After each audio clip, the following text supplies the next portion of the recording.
This is the One Piece Podcast, episode 404 for the week of Monday, February 1st, 2016. My name is Zach. And my name is Ed. And my name is Steve. On today's show, we have a very special guest, translator for One Piece in Weekly Shonen Jump. We have Stephen Paul with us. How's it going, Stephen? Hey, it's going pretty good. Very busy. Good. Good to hear that, Stephen. We also have the dude on with us. Hey, dude. Hey, Zach. How's it going with you? It's going okay. I feel a little under the weather, but I think I should manage. That's good as well. And also joining us, our editor, the editor for OnePiecePodcast.com, I should say. We have Erin. How's it going, Erin? Hey, I'm doing good. How are you guys doing? Good. Nice to have you back for a second week in a row. Yeah, it's good to be back. Today on the show, we have a manga recap for chapter 814 and an anime recap for which episode, Ed? Episode 728, Luffy and All Out Leo Bazooka. I think you'll be surprised by how much new material there isn't. We also have our Piece Together segment and a lot more this episode. Just a few things before we get started. Erin, you want to tell us how the survey is going? Survey's going great. We're in the last week right now, so we'll be ending the survey on Friday. Get in your responses while you can so I can take the chance to read them. You can find the survey on OnePiecePodcast.com and on Twitter. And we'll have you report back on that a little more in the next week or two, or however long it takes to go through that. Yes. There's a lot, so yeah, it might take a lot. There's a lot. And we'll be announcing the winners for that contest sometime this month. We'll let you know. We'll also be posting the Zoe contest information this week. I keep saying I will, but this week I might. Speaking of things that I promised to do, but actually did do, Endless Schmaltz is back. Steve, you want to talk a little bit about that? Endless Schmaltz is a podcast. It's a nostalgia podcast where we go back and watch shows from our past and see how well they still hold up. We're currently, we were, but we're back now. Yeah. Going through the anime series Gundam Wing. We're at episode 24, 5, yeah. I think. Yeah, we just posted. We have, I think, up until like 28 or 29 recorded, so we'll try and get those out. Not edited, but recorded. They take a lot of work to edit, which is most of the reason this has taken so long. But we'll try and get back on a normal schedule with that. You can check out that podcast. Highly recommend it if you haven't listened to it yet. That's at endlessschmaltz.com. Also, just one last thing. Steve, you're going to be at 2 conventions this month. You want to tell people a little bit about where you'll be? Yeah, I'm going to be at 2 conventions, but I won't be alone. Ooh. That's right. Saucy. Yeah, those 2 guys that just spoke, they'll also be there with me. We're going to be at Katsucon and we're going to be at MagFest. Katsucon, nothing really planned. I know Dude's going to be involved in Super Art Fight. He's going to be doing that. I think Ed and I, we're just going to be wandering. Mm-hmm. At MagFest, you're debuting a new wrestling print. Yeah, that's pretty popular on Twitter right now. But I will be tabling at MagFest, but of course I'll be going around playing video games and having fun as well. Check us out if you're going to be in the Maryland, D.C. area. Oxon Hill, Maryland. Oxon Hill, National Harbor specifically. Yeah, I know we got a lot of fans around in that area. We kind of that was pretty much like our birthplace. It was, anyway. yeah. Mm-hmm. So. And I plan on being at MagFest, so hopefully we'll do a meetup at least one of those conventions. Cool. I got a ride back to New York. What about 2 DC also, right? I don't know how that works. Anyway, we'll figure that out later off the air, Steve. One more thing, actually. Yes. The next volume of One Piece, volume 77, is officially released tomorrow. So go and buy that. And the next one in Japan is coming out in April, so look forward to that as well. I think it's April 4th. Was just reminded of that because I took that screen cap of the highly specific categories Amazon uses for their manga. Number 1 bestseller in teen and young adult pirate action and adventure. Just to go through some other news on the site, I know, Erin, you might be more intimately familiar with these articles than I am even. Very intimately. There's a lot of Burning Blood and Treasure Cruise news, I know. That I'm a little less intimately familiar with. Just because it's video games, I have problems paying attention to that. But it does look really cool. The Burning Blood stuff, I know we got a whole slideshow up for that on the site. So you could check out some cool images from that. There's also a picture that Lasagneoww posted on Twitter, which features the title for episode 732, which airs in... What are we at, 728 now, Ed? Yeah, that was the one that aired this past week. Yeah, so we have another 4 episodes for that, and it doesn't look like there's going to be a lot of movement through that point. You can check out the title on our website. Also cool, Your Lie in April, you may remember, was featured when Eiichiro Oda mentioned it on a show, basically what famous people are jealous of, and he said, I'm jealous of this manga because they're able to show music so well. And guess what? It's sold out immediately after he mentioned it. So you can check out more about that story on the site and a lot more. That's all at onepiecepodcast.com. But we've got a really, really cool manga chapter this week that I'm very excited to go through. Dude, are you ready to get started with this? Yeah, but you don't have to take my word for it.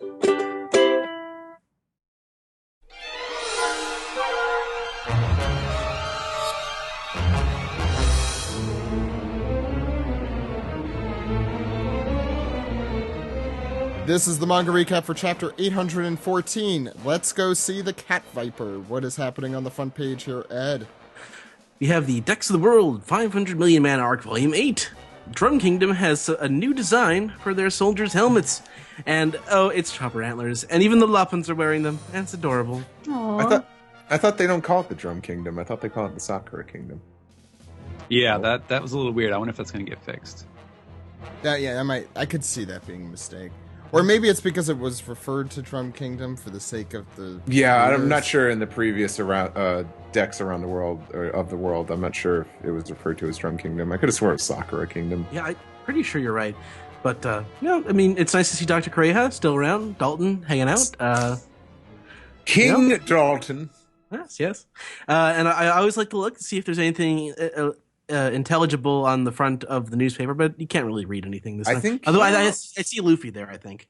If Bottom you right. zoom in, it kind of looks like the main picture towards the crease of the paper is a guy with horns, which means it could be the article about Jack. Mm. That would make sense, his actually. obit. And also, Luffy, you can see a straw hat in that bottom right picture. It's not just an article. It's, obituary. All right, I think we could get started, though, right? Yep, that's pretty much it. Dude, what's on the front page here? It's still the present, and Brooke starts singing a little ditty that goes a little something like this. Let's go see the Cat Viper. To meet the Cat Viper we shall go. And we go a little back to the past a little bit, and Wanda is surprised to find out that Sanji and Cedar from Cedar Rapids are gone. And he had to go caucus. He did. He did. I wonder who he voted for. Caesar. Well, we all know who Caesar. Yeah, we all know he voted for Trump. Yeah. Yeah, he'll evil genius to stay together. Yeah, that's true. Plus, he can embezzle funds from him as well. No, that was Cruz. But go ahead. Yes. So Wanda wonders, could that fellow have taken them away? And they explain to Wanda, no, it was his own decision. And Cat Viper says, Wanda, Carrot, they're saying they want you, Gara, to forget this happened. So take a hint. I'll manage Peckham's here. I don't want the day folks worried over nothing. Cat Viper's super badass, by the way. And Nami says, thank you, boss. I love that she calls him boss. That's fantastic. And he says, say nothing of it. You've done enough for a country in pain, and we ought to be thanking you. And as quickly as he arrived, he leaps away because he senses catnip nearby. I love that we get a better sense of like how sort of serious Dogstorm takes himself, but Cat Viper's actually kind of a goofy dude. Yeah, he is. Mm-hmm. This is a good start. I wouldn't judge Dogstorm just yet because Dogstorm had just woken up. Yeah, I agree. Or he was bedridden. So I'm pretty sure Dogstorm's gonna be just as gimmicky. Yeah. Well, we haven't seen that yet though, so maybe you're right. That's true. So we're back to the present, and as they're walking along, or rather riding on Warney, Brooke sings the rest of his song, but I'll start from the top. Let's go see the Cat Viper. To meet that Cat Viper we shall go. The cat viper is a lonely fellow. My heart throbs at his plight.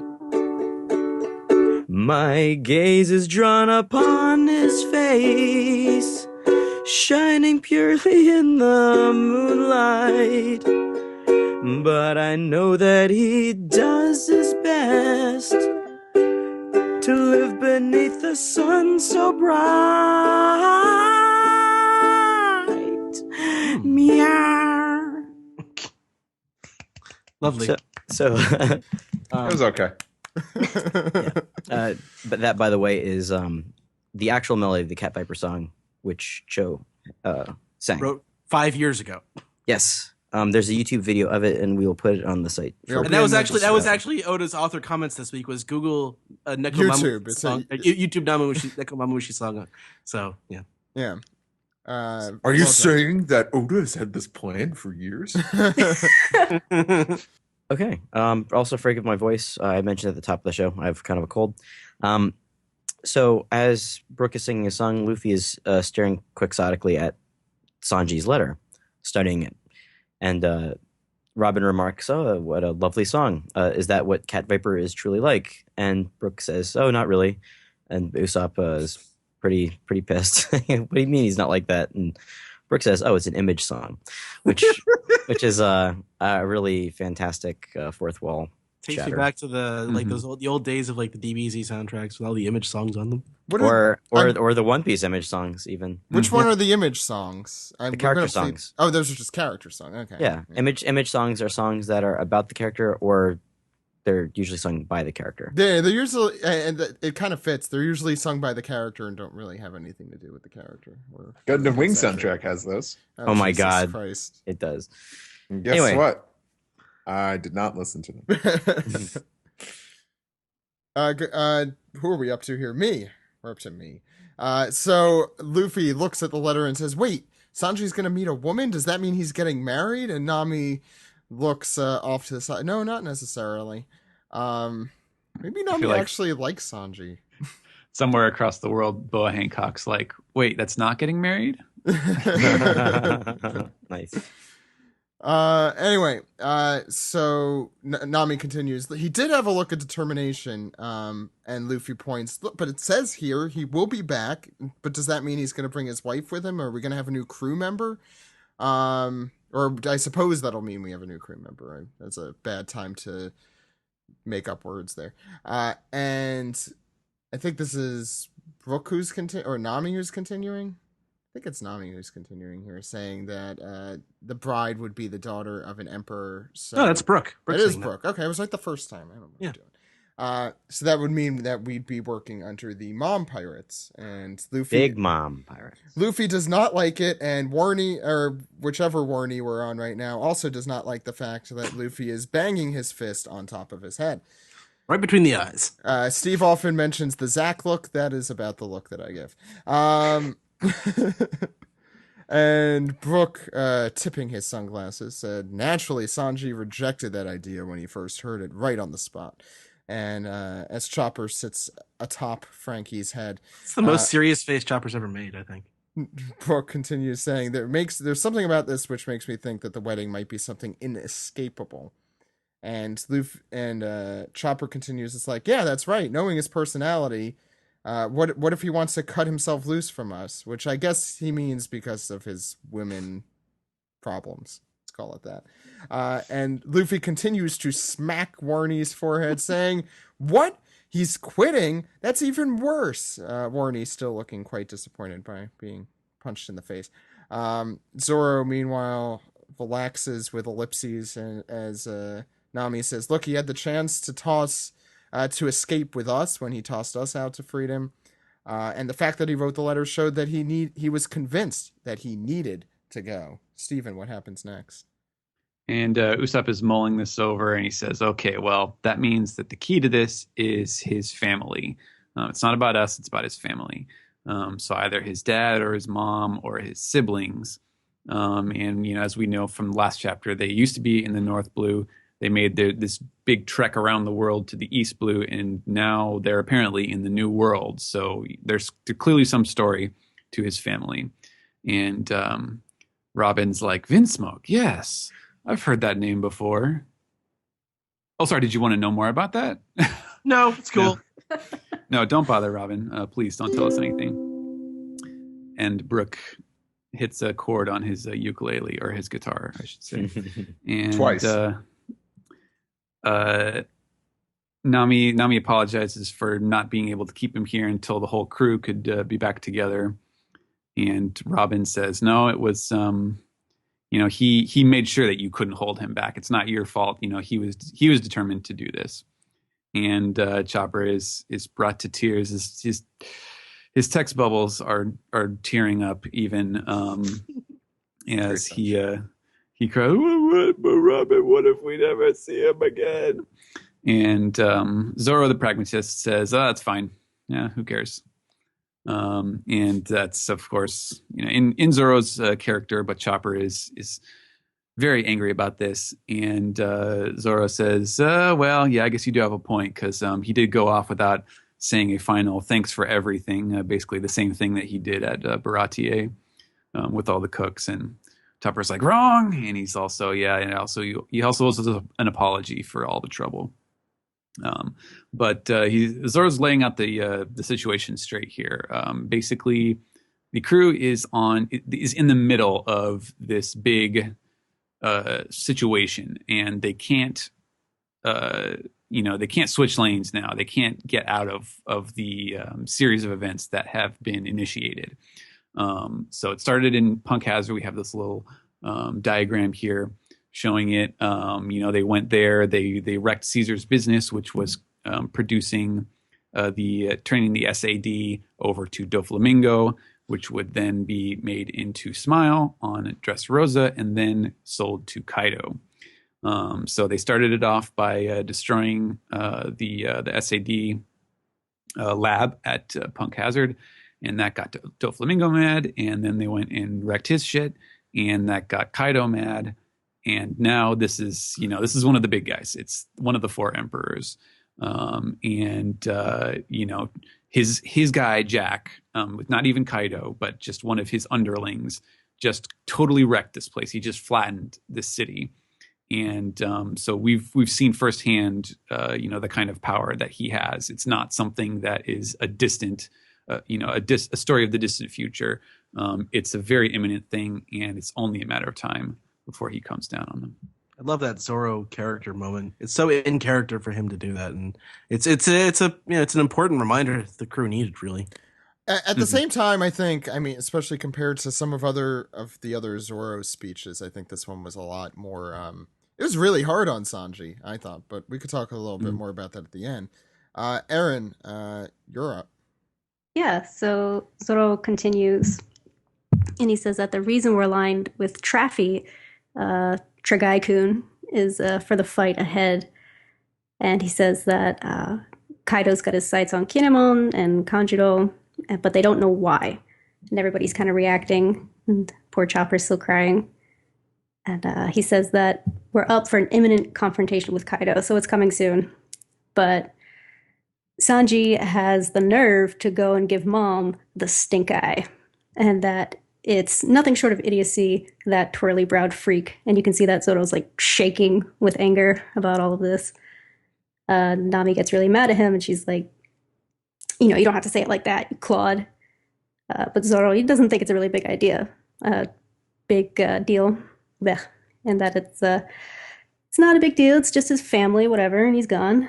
Nami says pretty wisely, you don't get to say how important other people's problems are, which is very true. It's marginalization. But luckily, good old Luffy, he's like, if we can't figure it out, let's just go ask him. And everybody is shock-faced, of course, especially Chopper, and Zoro's like, what? No, forget it.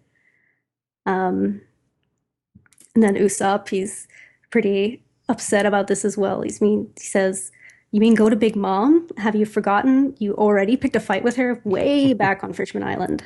It's easy to forget because that was way back on Fishman Island. A couple weeks ago. And he says that without a plan or some muscle at our back, we'll just get crushed flat. And even Robin reminds him that she's an emperor and that this isn't like before. And so Luffy says, well, we'll just go quietly then. He's never done Real anything quiet, quietly. like. No. Yeah, he's never done anything quietly in his life. It's like the scene in Dressrosa where Zoro's going to cut him out of the Colosseum. He's like, we're just going to cut down the wall. We'll do it quietly. And so Usopp asks, "Oh, how?" And then Chopper's thinking, well, maybe there is a way to go after him. And that would be the cue Brooks guitar, by the way. Oh, yes. And Brooks says that indeed the Big Mom pirates left quite a significant asset behind. And if he should happen to wake, we will surely learn something new. So let us go to him. Was it just me, or did these, like, I guess these 2 pages kind of remind you of a One Piece sort of podcast, if it were, kind of catching people up? I know, I felt like we mentioned a lot of this stuff last week. It felt like kind of familiar, this whole conversation. Yeah, like the crew doesn't know where they're going either as much, and like they're wondering as much as we are. Yeah. I mean, it makes sense. Yeah. But we were saying the same thing. Oh, now that they've done this and this, are they going to go to Kaido or are they going to go to Big Mom? How are they going to decide that? So it's an important conversation. I don't think it's bad that it was had here, but we could talk about that again at the end. Ed, what's next? Wow, look at that! It's a whale forest. It's a whale of a tree.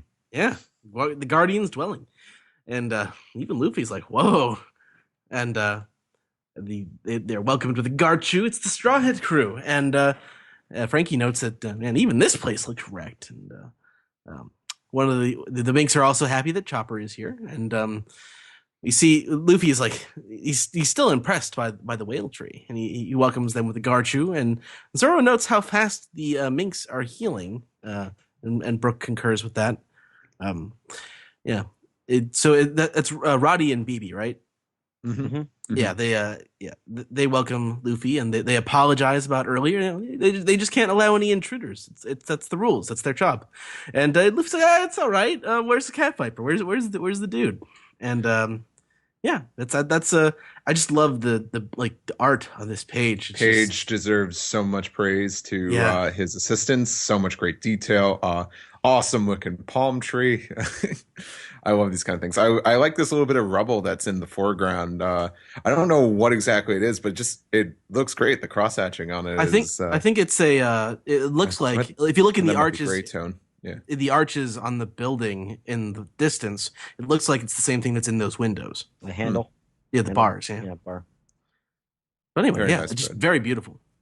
I like the choice to not have the whale tree entirely in the frame. Like it's so big that you can't even see all of it. That's a really good choice. Well, I think, wasn't Greg saying also that with these kind of panels, they're at Luffy's point of view also? So it makes me think, oh, he's like, it's so, well, I guess, yeah, that's still an artistic choice, but it's hard to see the top, maybe. You can also see over the right side of the whale, above the whale, that it's a very cloudy night out. Oh, yeah. Anyway, moving on. Must not be important. And we hear from up in the trees, my saviors and your companions, I am glad you have come. And Luffy's like, who's that? Allow me to show you my proper gratitude. Thank you. Forgive my subordinates from earlier. It's leader of the Whale Force Guardians. It's the Jaguar Mink Treetop Pedro. It's like, we've been very sensitive to intruders. Makes a lot of sense. And Luffy's still like, it's like, It's like, where? It's like, you were there?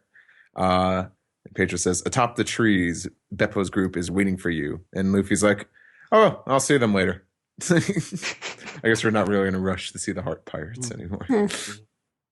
Luffy really wants to talk to the new cool character on the street, Cat Viper, and Lion Viper too, the other guy. Note he refers to Peckham's as Lion Viper. Yeah. Not everyone's a Viper, Luffy. Speaking of lions, I guess, Ed, our theory that it was Pedro the Lion is proved false. Yep. He's a jaguar. Oh well. But with a Garchu, Peekums gets up close and personal, whispering. No, not Peekums. Pedro. I'm sorry. Pedro. Sorry, a lot of P names. It's like, if you mean, it's like Peekums, he's awake in the building back there. It's like, we've been keeping the incident secret from the rest. It's like, Sanji's a good dude. It's like, I only want to help. Those are great Chopper's like- panels. Chopper's like, hey, Luffy, I'm a little bit worried about Cat Viper for a variety of reasons. I'll go check on him first. And then we get a Garchu from a new mink. She's like, I'll show you the way, Dr. Chopper. Boing, it's a female reindeer mink. Chopper is in love. And I'm glad one of the things we wanted to see has come true. He's all Twitter-pated. Hello, nurse. Indeed. Loopsup's like, hey, Chopper, why'd you freeze up? And he's like, I'm not frozen. She's like, this way. He's like, oh, okay. Usopp's like, oh, you're being weird. I'm like, okay, why don't you go join the asexual club with Luffy, Usopp? Come on. Usopp was a terrible wingman. Usopp was ogling at Hancock way back when, yeah. Yeah, but kind of just like, oh, what's that? A woman? It's because Usopp has the confidence of a man who has a lady waiting for him at home. Ooh. That's a good point. That's a really good point. She says, the boss is bathing now. And Also, she's not a human woman. I just want to point that out. Sorry, go ahead. Chopper's huh? Bathing? Barbecue. Hey guys, talk. Wrong food for this chapter. Dude, what's the food for this chapter? The food for this chapter is none other than every cat's favorite food ever, lasagna, or as Cat Viper says, lasagna. Yes. Well, as you know, in Japanese, cats say "nya," lasagna. Lasagna. Yeah. Oh. So he sings a little ditty that I can imagine to go like the Meow Mix theme, like that meow meow meow meow meow meow meow meow meow meow meow meow meow meow meow meow. I want lasagna. I didn't have enough room in that bubble to do all of the meows. But I could tell that was your intent. And he proclaims that lasagna is such a fancy feast, which is another cat food. For those of you not in the know. Steven, you had to know that. I have no idea what you're talking about. Also, I love how he's got like an ice cream scoop in his stub hand. Like it's like taped. It's like bandaged down. Yeah, like he's like, oh, hand or no hand, I'm eating this fucking lasagna. No word on the enchiladas. No. With the tool, I'm not an animal. Well, sort of. So Chopper comes in and he's pretty pissed off. Oh yeah, Cat Viper, by the way, is in a gigantic bath, and Chopper comes in and scolds him for bathing. He says, "You can't take a bath yet; your wounds aren't healed, and you have to eat light meals. Why are you using your left arm?" It's like it reminds me of something Zach would do, like just pile stuff on. Yeah. So he laughs with a Chopper, no worries at all. I'm a man who loves his freedom.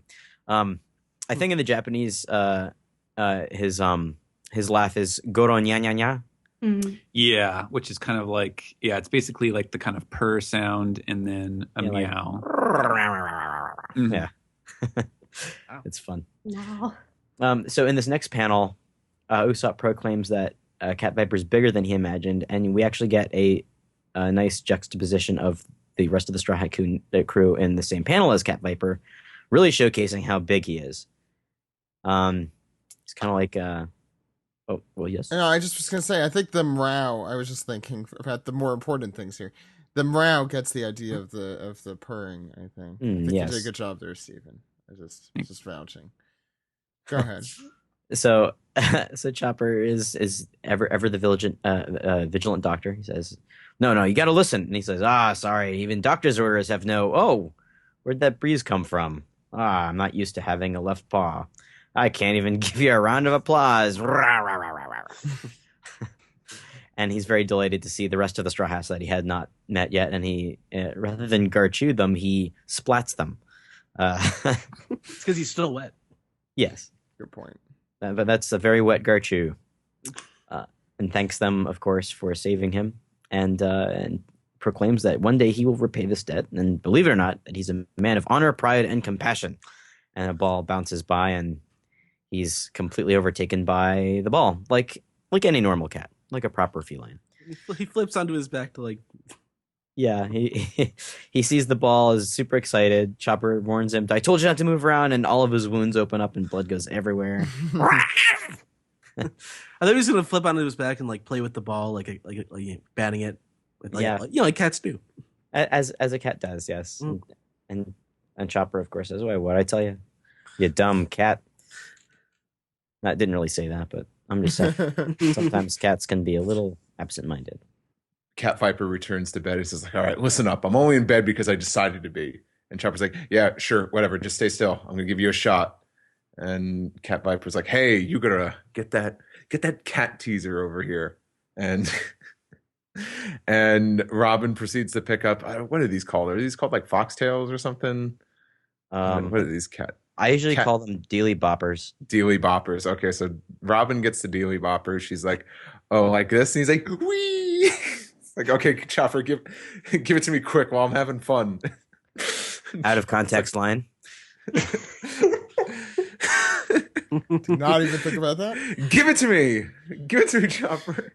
Jesus Christ. Chopper's like, I thought I told you not to move. And Sop is like, you're telling me a guy that ferocious looking is afraid of needles? And Brooke has a good laugh, and he's like, oh, he's just so funny. And Cat Viper's like, much better. So Chopper's like, it doesn't work instantly. It's like, sit back down as Chopper whacks him with the dealy bopper. And Usopp's like, hey, you shouldn't hit the injured. So a little bit of time passes, and we see Luffy and Nami talking with Peekums. And Luffy's like, I'm amazed you survived. Or is that Nami? Who knows? Who cares? Peekums like, well, my power helped me avoid half the damage. Damn that Bej. I assume he's talking about his... I could only assume he has like some sort of tortoise zoan fruit. His turtle power. Turtle power. That's exactly Cowabunga. He says, sorry about that. He's like, yeah, sorry about all that. Guess Blackleg got taken away, huh? Can't escape that wedding now. And Liv's like, that's the thing, Lion Viper. Who decided on that wedding? And Peekum says, that would be our mama and the father of the Vinsmoke family. And Nami says, like, Sanji's father, what kind of person is he? Peekum says, he is a very famous man in the underworld. You ain't heard of him? The Vinsmoke family is, well, to put it bluntly, a family of killers. And we get Sanji smile in the background like, yeah.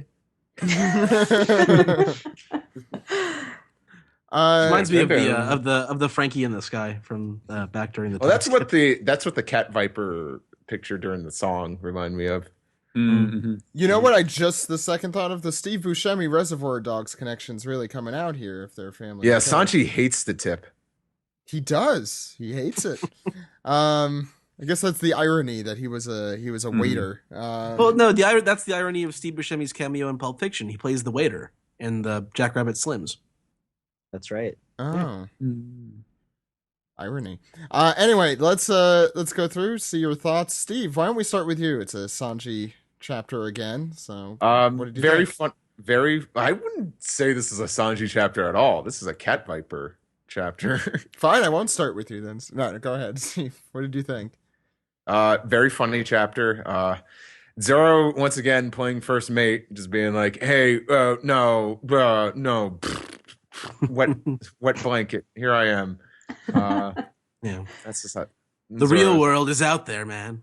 Yeah, no, he didn't. We shouldn't go get him because he didn't say please. You know, that was Zoro. That's my impression of Zoro. The moss ball is the most tsundere of plants, and everybody knows that. But otherwise, the Brooke singing the song about Cat Viper is fantastic. Is that what he's really like? Oh, I don't know. No, it's not really. It's an image song. I just have to be accurate. I've just had that song in my head for years. I just got sick of waiting. Cat Viper just being the mega evolution of Garfield is pretty fantastic. And Sanji's family being killers, very interesting. It's still kind of vague. We don't know quite what that means. I'm starting to think he's just he's all mafia. He's not a prince. It's not a royal family. It's a big old mafia family, which man, it just opens so much more to like Sanji running away from his family. I'll say it right now, Steve. I was wrong. I think you were right this time because I was What? saying that I didn't think it was a family of killers, and lo and behold, it is. I just don't think I said a long time. Oh, it'd be great if Sanji came from like a royal family. But then I realized, like, why would Sanji want to be called Mr. Prince and fantasize about all this stuff if he resented that? He ran away from that. So I'm thinking this whole mafia thing. Well, I think it's likely that they're biological. It's still a biological family. They're just all killers. One It's thing, possible. and oh crap, I almost forgot to mention this because I'm about to pass on. Brooke's reaction so Yeah. far. It's all this Vinsmoke family. Brooke used to be, what was he, like the head of Royal Convoy. Kingdom Guard. Royal Convoy. I think the Vinsmoke family killed this king because why did Brooke all of a sudden become a pirate? Why wasn't he still in this Royal Convoy? I have a feeling that Sanji's family killed the king he was serving under. That would have been like Sanji's grandfather or great grandfather. I want to. Yeah, I want but to. he's been very silent every time it's been brought up. Yeah. Well, this time he had ellipses, so it was even more than silent. It was suspicious. I do want to just give a correction quick because I was out of it, and for some reason everyone went along with me that I said Brooke was from the North Blue when he's from the West Blue, which we had actually said like a few episodes earlier when we were talking about the West Blue stuff in Film Gold. But yeah, that he is from the West Blue, so it's not that he's from the same place, but there's clearly a connection here. I think we all can agree, because there's something Brooke is hiding here. Is that all you had, Steve? Yeah, that's all I got. Dude, I want to hear from you. Yeah, let me piggyback off of that for a second. And I thought, yeah, Brooks definitely got something that he's not telling us. Steve's got a pretty sound theory. I thought about like, oh, well, what if, the Vinsmokes were the people who killed the rest of his crew? Because then he'd have like, a little bit more personal bone to pick situation going on. Oh wow, that's another good one. I'd vote for Steve's over Dude's if I had to choose. Yeah, but like I said, don't take my word for it. So anyway, the rest of the chapter super good. Cat Viper's amazing. I like him leagues over Dogstorm. Like I think when we did our like are you a Dogstorm person or a Cat Viper person? I was Dogstorm for about a week because we didn't know guys. Jack about Cat Viper. Guys, Yeah, what's I'm that? changing my vote To what? to Cat Viper. I want to hold off until this arc is done because I Well- really like dogs a lot more. But than then why cats. did you ask in the first place, Zach? Because it was fun to ask. I don't know. Like, yeah, my opinion obviously can change, but so far, yeah, like Dogstorm's been pretty laid back, so Yeah. I'm on Team Cat Viper for now. Look, Zach just really loves Janine Garofalo. He must love Dogstorm. So That went right over my head. it's okay. It's not a great movie. Probably our listeners as well. Yeah, Cat Viper's super awesome. I love that Chopper's attraction to the other. Do we know her name? We don't know her name, right? No, No, I'm sure we can. Bambi, maybe. I didn't realize that female reindeer had antlers as well. Yeah, I didn't know that. I thought about that too. Well, But that's the only way we're gonna find out. That's the only way we were gonna know. She was, Do female deer have antlers? They don't, Zach. I'm Zach. looking it up on Google. Zach, I live like an hour away from the city. All there is are deer. Oh, Just yeah. yell it out really loud in Alex's phone. Siri will answer you. That's kidding. Yeah. No, a super fun chapter. I like how we already found out who the Vinsmokes are. That was I thought that we might get strung along a little bit longer for that, but Peckham's let the cat out of the bag, so to speak, and I'm grateful for that information right off the bat. I have an antler correction to make from what Steve said, because for reindeer / caribou, which are actually the same animal, both sexes grow antlers annually, but females lack them in a few of the populations. I'm so glad we didn't have to wait to see that on Twitter There we go. or get that on the survey. Super good. I think Steve's right about regular deer. Yeah. The North American deer. I would trust. He is right. I've been upstate, and all there are deer, but I still love them. I know you probably hate them because they're everywhere. Yeah. All of those terrible drivers. Yeah, deer are the worst drivers. Go ahead, dude. Sorry. It's okay. Or should we talk about deer some more? I don't know. No. This chapter packed full of a lot of stuff. Zoro's. I love when Zoro gets like super real. About his duties on the crew.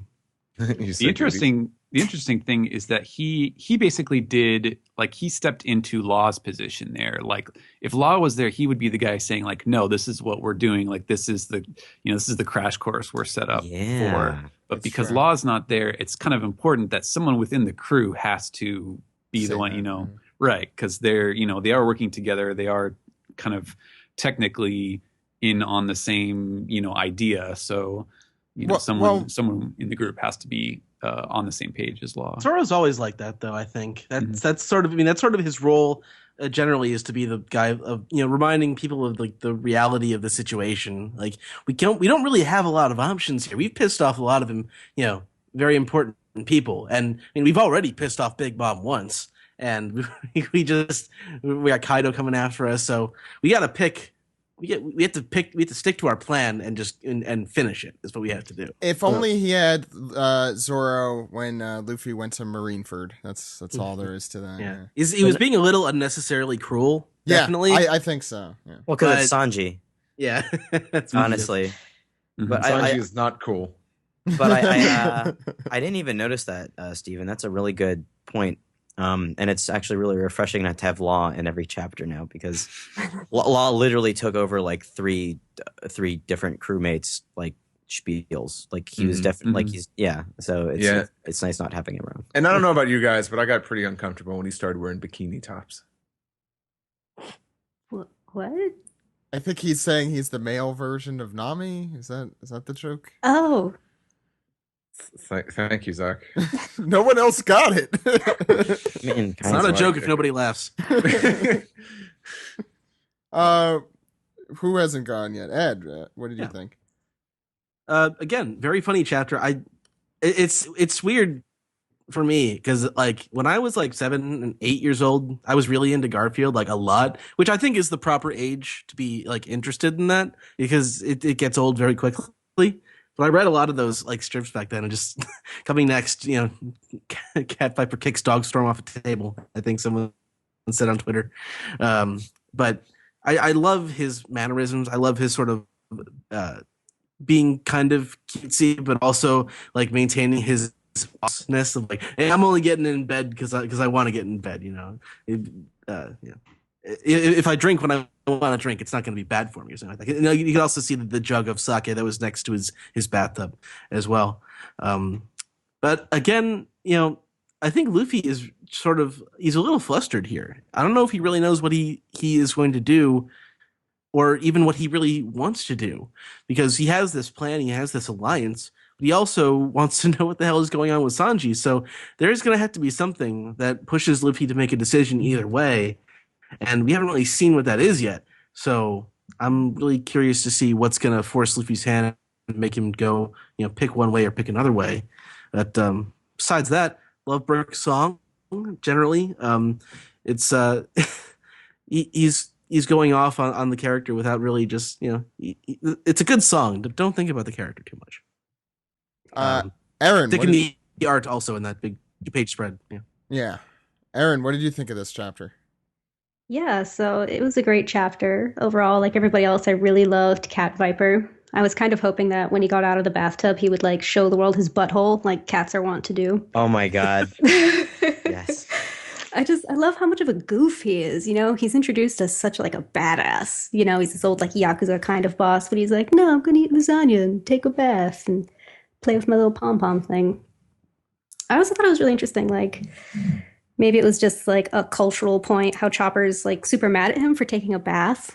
And from my experience, that's such a uniquely Japanese thing. Like when you're sick, you do not soak in the tub at all. Maybe it's just me who caught that. Yeah, I didn't know that. Yeah, my doctors used to say that to me all the time when I was in Japan. Like, don't you dare take a bath. But I was like, oh, I'm gross. Is that like eating before going in the pool? Probably, That's yeah. that's Or actually wearing kind white of based after on. Labor Day. It's exactly like that, Steve. Sorry, Erin, go ahead. But yeah, I was actually really excited by some stuff that Nami said at the beginning of the chapter because I had this crazy prediction last week on OPP Predicts, which you all should be reading every Tuesday. I was kind of hoping that the woman that Sanji was going to go meet was going to be his mother, and that she was like some cool mafioso like boss. And then Nami has this line where she's like, after Luffy's like, oh, he's going to go meet this woman, that means he's getting married. And she's like, oh, not necessarily. And I was totally hyped for it, like, oh, totally. And but then they're like, nope, it's his dad. So bummer on my part. Hey, what do you guys think Sanji's dad looks like? I don't know. Harvey Like Keitel. Kwanzaa. Harvey Keitel. That is a good theory. I wonder if all the Vince Mr. folks White. have curly eyebrows, or maybe like his dad has a curly mustache, Oh my God, I hope so. or his mom has like curly hair or something. Lip hair. I definitely want to see them curly all. eyelashes or something. This would be a pain to draw. I definitely want to see them all based off of Reservoir Dog characters. I think that's. I Cool. think that's all you could really ask for. Anything else? Erin? So which one of his brothers is gonna be Mr. Brown, Mr. Shit? Oh yeah. Which one's Quentin Tarantino? Mr. Blue, I think. No, he was Mr. He was Brown. Brown. Yeah. Okay. And the old alright. guy was Mr. Blue. Oh, so there's that theory floating around that like maybe his dad is the blonde guy from the Five Elders Czars. Yeah, I saw that. I think this might have debunked that, seeing as his dad is a really famous person in the underworld. Yeah, Mhm. I think Yeah. I never really bought into that. I'm going to be honest. Yeah, Well, I don't like the idea of Sanji's brothers being pre-existing, honestly, or his family. It's like, oh, hey, Sanji's dad could be that Five Elder Star dude. He has blonde hair. This just in: Margaret, long lost daughter of the Beanstalk family. Also, Korra, also Yeah. blonde haired. Right. Captain I actually Morgan had- makes his glorious So return. Flamingo. Kaya. Although Killer doesn't, we won't see his face. So Erin, did you have anything else that you Yeah. want to say? Yeah. I just had one last thing, and I know we're all kind of trying to find ways to like justify Sanji's feelings towards women, but I was thinking if his family is this like badass family of assassins, what if they have some kind of like no women, no children code, kind of like The Professional sort of deal? yeah, And like that's why he refuses to hurt women, because he says before like that was the way he was raised. And I wonder if that's like the only thing that's left from this childhood that he ran away from. He did say that. You are right. He did say that's how I was raised. Yeah. Interesting. Steven, final thoughts on this chapter. Final thoughts. Was anyone else disappointed that that one panel turned away from the camera? It was all we got to see of Robin playing with the cat. Oh my God. Yeah. Like I felt like that would be like a life-changing experience for her, but apparently not. Yeah, I completely. I yeah. thought the entire time of her little thought bubble of when she met Kuma. Hmm. Yeah, the pads, Hmm the little cat. You know she's loving it. that's all. She never got to experience cute things till now. So. Yeah. Oh, that's kind of sad. It is, but it's probably accurate. That's why her Mhm. opinion of cute things is so warped. Oh Yeah. man, now really sad. Let's see. What else? If Cat Viper or is Garfield, if he's Garf Viper, Garf then Viper. like, does that mean that like on Monday nights it's like especially bad to be out out with the moon and the moonlight and everything? But on a serious note, actually, I would say. I think you guys have covered all like the specific points, but I really do think that since we've finished all of the kind of extended drips and drops of flashbacks as to what got us to this point, I think the arc has been like noticeably better. Like the last 2 or 3 chapters have been way more interesting to me than all the stuff leading up to it, and we were, finding more about what they had done in the past. And now that we're, everyone's kind of on the same page, and there's still some mystery. Obviously we don't know what the deal is with Sanji's family, or what the next step is going to be. But I feel like that's a much more fascinating mystery than like having this really weird like piecemeal of, okay, well, what happened at this step in the story? What happened at this step in the story that, Oda was kind of dripping out in tiny amounts shortly after we arrived on Zoe. So I've really enjoyed the last few the last few chapters, and I think I think this is going to be really interesting. Like, I think we're shaping up that Zoe is going to be a very non-traditional arc. I feel like it's not. I don't think we're going to get a full-sized arc in the typical sense now. It seems less and less likely with the more that we find out about Sanji's story here, and that's very interesting to me. Yeah, that reminds me, Zach. You have our chapter predictions written down somewhere for when the arc ends, right? Yeah. Yes. Wait, have we had Erin do that? Oh no, you're right. We haven't had Erin do that. Let me get them right here. Erin, would you like to give us your prediction For the end of Zoe? Yeah. What number? We're on 814 right now, right? We're on 814. Do you Let's want me to just go? Do you want me to go through everyone? Do you want to? Yeah, please. So I am gonna lose. I said 873. Ed said 838. Dude said 862. Steven said 840. Jammer said 828. Miles said 845. Joey said 832. Brian said 860. Roger said 830. Steve over here said 842. Sam said 825, and Greg said 847. $1. No. I'm gonna go with nice round 850. Okay. We'll see how that goes. Okay. It's a while from now still. Okay. I don't know. If I had to change at this point, I feel like Jammer's just going to wax us all. Well, it's possible no one wins this. I think is actually possible because we still have to get. Sam has the lowest at 825. So he does. Okay. There, yeah. Jammer is 828. But I think Jammer has the best spread, one of the best spreads at the moment. Yeah, I feel like I screwed the pooch. You said, you and me both. Although I'm fine with taking a break for a week, but yeah. Next time, dude. Next arc. God, it'll be so long. Like, because the next arc is probably going to be Whole Cake Island or whatever. God knows how long that'll be. I feel like we're getting in the final stretch of the series in a way.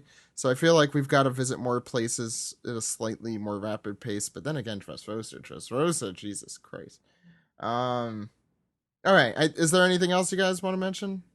Or should I get like a dealy bop and wave it in front of you so we could start the next segment? Give it to me quick while I'm having fun.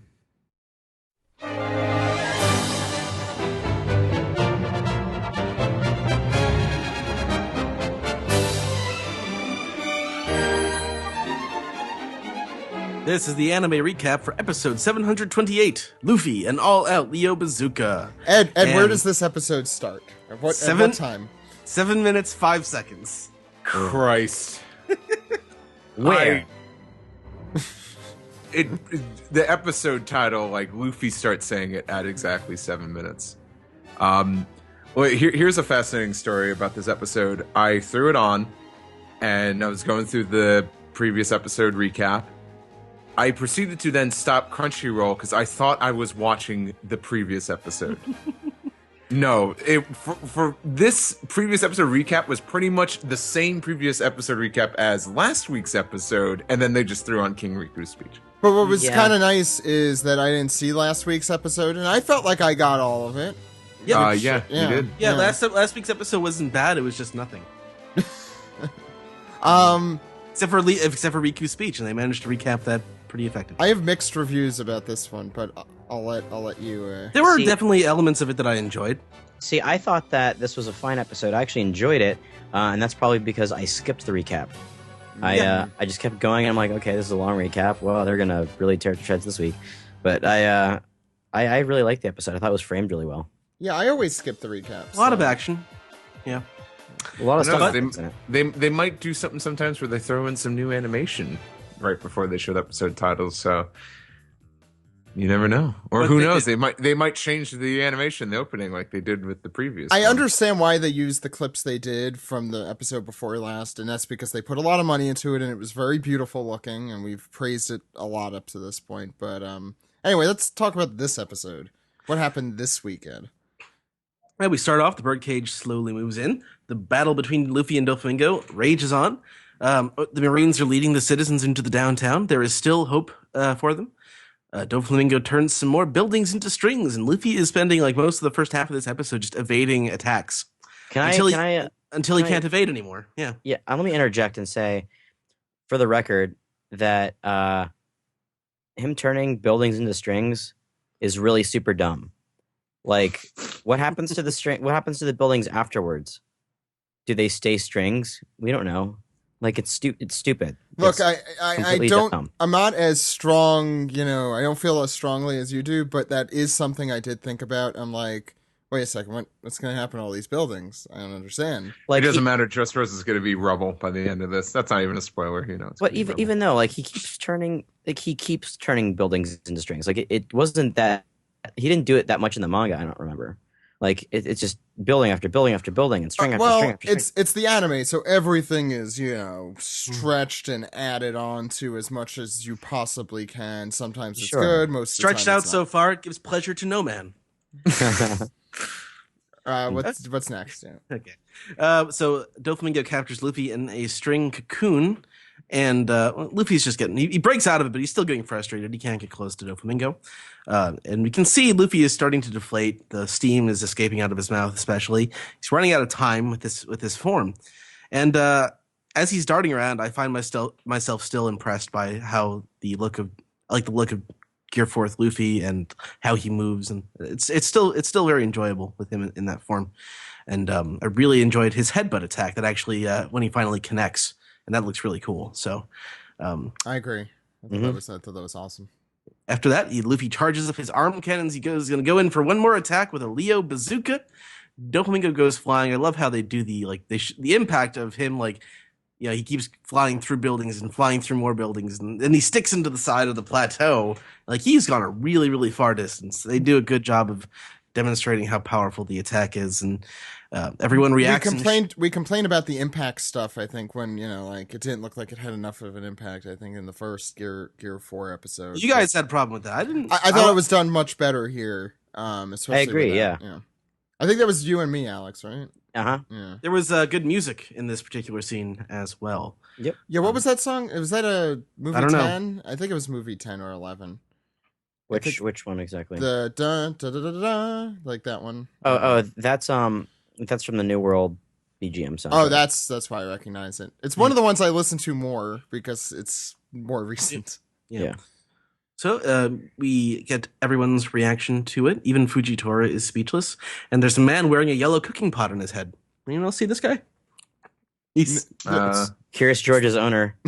the Man in the yellow cooking pot. He looks like he's wearing a soup pot on his head. But anyway, the music goes straight into the ad break, which I usually like, and that's the case here as well. Coming back from the ad break, the locals cheer as Luffy bounces, and here comes Gats. It's always a good thing.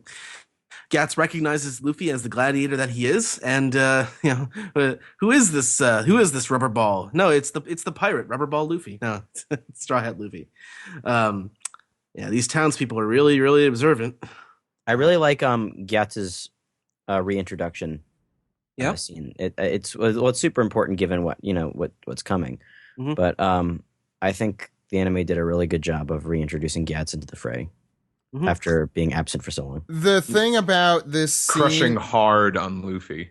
well, I mean, Lucy. Yeah, he's got some splaining to do. I have. Okay, how many times can I make that joke? Every time. Every time. The problem, though, is this is just a lull in a really bad place. I don't think it was particularly terrible. There's a lot of it, not just with Gyatso, but I don't know if you're going to go through everything the townspeople said, Ed. Not really. It's just about him being like an 8-meter tall monster. And yeah, all that stuff. Yeah. Well, the problem is timing is extremely important at this part in the story, for mostly annoying reasons. But this kind of compounds on the annoying because it's like, oh, he's bouncing, he's in gear 4, he could be punching him more to ensure that he's passed out, but no, that's not going to happen here. No. So Viola, idiot, declares that Luffy has emerged victorious, and apparently Law and Luffy are the only ones who notice the obvious. The birdcage is still there. Come on, people. So Luffy he has to blast off again, and it's time to finish Doflamingo off, but it's too late. He deflates, and it actually is kind of logical because it feels like he was wasting time just then, you know. And Burgess is very excited by this, so he jumps down from the plateau, which is an insanely far distance. Yeah, really cool.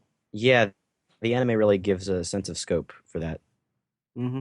I love the sound effects too of him crashing through all the rubble. Yeah. Koala tries to call Sabo on his snail, but Sabo does not answer. This is not good because Burgess is going down to steal Luffy's devil fruit. Or at least that's what we think he's going to do.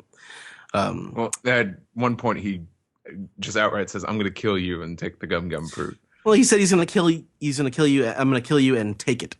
No, he says the gum fruit. He definitely says that. Yeah, he did. Yeah. Okay. And apparently some of the townspeople don't want to help, because Luffy deflates and he falls somewhere else in the town.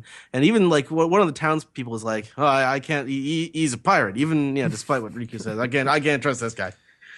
Despite all the good that he's done for them, but at this point, Doflamingo wakes up and he begins to destroy the plateau. And all cracks, and the people start to run, and end the episode with Doflamingo evil grin. I love that episode. I love that ending. Yes, the ending was fantastic. That's what sold me on the episode. Actually, was the he's taken his best shot and he's going to fuck him up now. The problem with this episode is there should have been a 10-minute recap instead of a 7-minute recap because there were 3 minutes in the middle that kind of I think made it from a good episode to it's okay episode. I know Steve has more strong opinions about this. But, I mean, just, it was a very good beginning, very good end, very crappy middle. I don't know if that makes the episode crappy, but I think the good parts were really good. And I really like seeing Gear 4, and I really love the sound effects. It sounds close to the bell from Skypiea, but not quite. But it does a very good job as a unique noise. I could praise it for longer, but I won't. Steve, I'm curious about you. I did not like this episode. I think at one point I realized I was looking at my Twitter and I looked back up and I didn't miss anything. Pacing was atrocious. So Luffy sends Doflamingo into a cliff, which... Oh, yeah, he did that in this episode. He didn't do that in the previous episode. Luffy falls down incredibly slow. A bunch of crowd reactions. God, even when Gear 4 gets deflated, it's just forever until you get a reaction out of Doflamingo. I think the only part I can that truly stuck with me was Burgess's part when he comes out and declares he's going to kill Luffy. The interaction with Luffy and the crowd was kind of funny, with asking him if he was indeed Monkey D. Luffy, and he's like, "You guys are annoying." That was kind of humorous, but I thought it was a piss poor episode. It was just it was so much padding and so much stretching out and so much filler. Well, that's this part of the manga too. Yeah, I mean, it is. Yeah, and I know it's like, well, what else can he cut to? I mean, I don't know. What are Buggy and Mr. 3 doing? I know, like, what can they do? They don't want to get too far ahead. They're trying to stick to the chapter per episode, but it hurts the anime here, and it's just not an enjoyable episode by me. I mean, I definitely see where your critiques are coming from. I don't want to defend this episode too much, other than to say I'm pretty sure last week's must have really sucked pacing-wise, because I said this at the beginning, I'll say this again. I did not feel like I missed a single thing with that Riku speech is the only thing. You could go from that week to this week and not miss one beat. But the difference here is in this episode there are some very important things that happen. I think throughout the episode. I mean and also cool things that make it. I would think put it above last week, but I don't know. I didn't see last week, so I can't say. Not much happened last week. Well, I mean that's it. That's the deal. Dude, do you have any thoughts? I think I pretty much said what I wanted to say.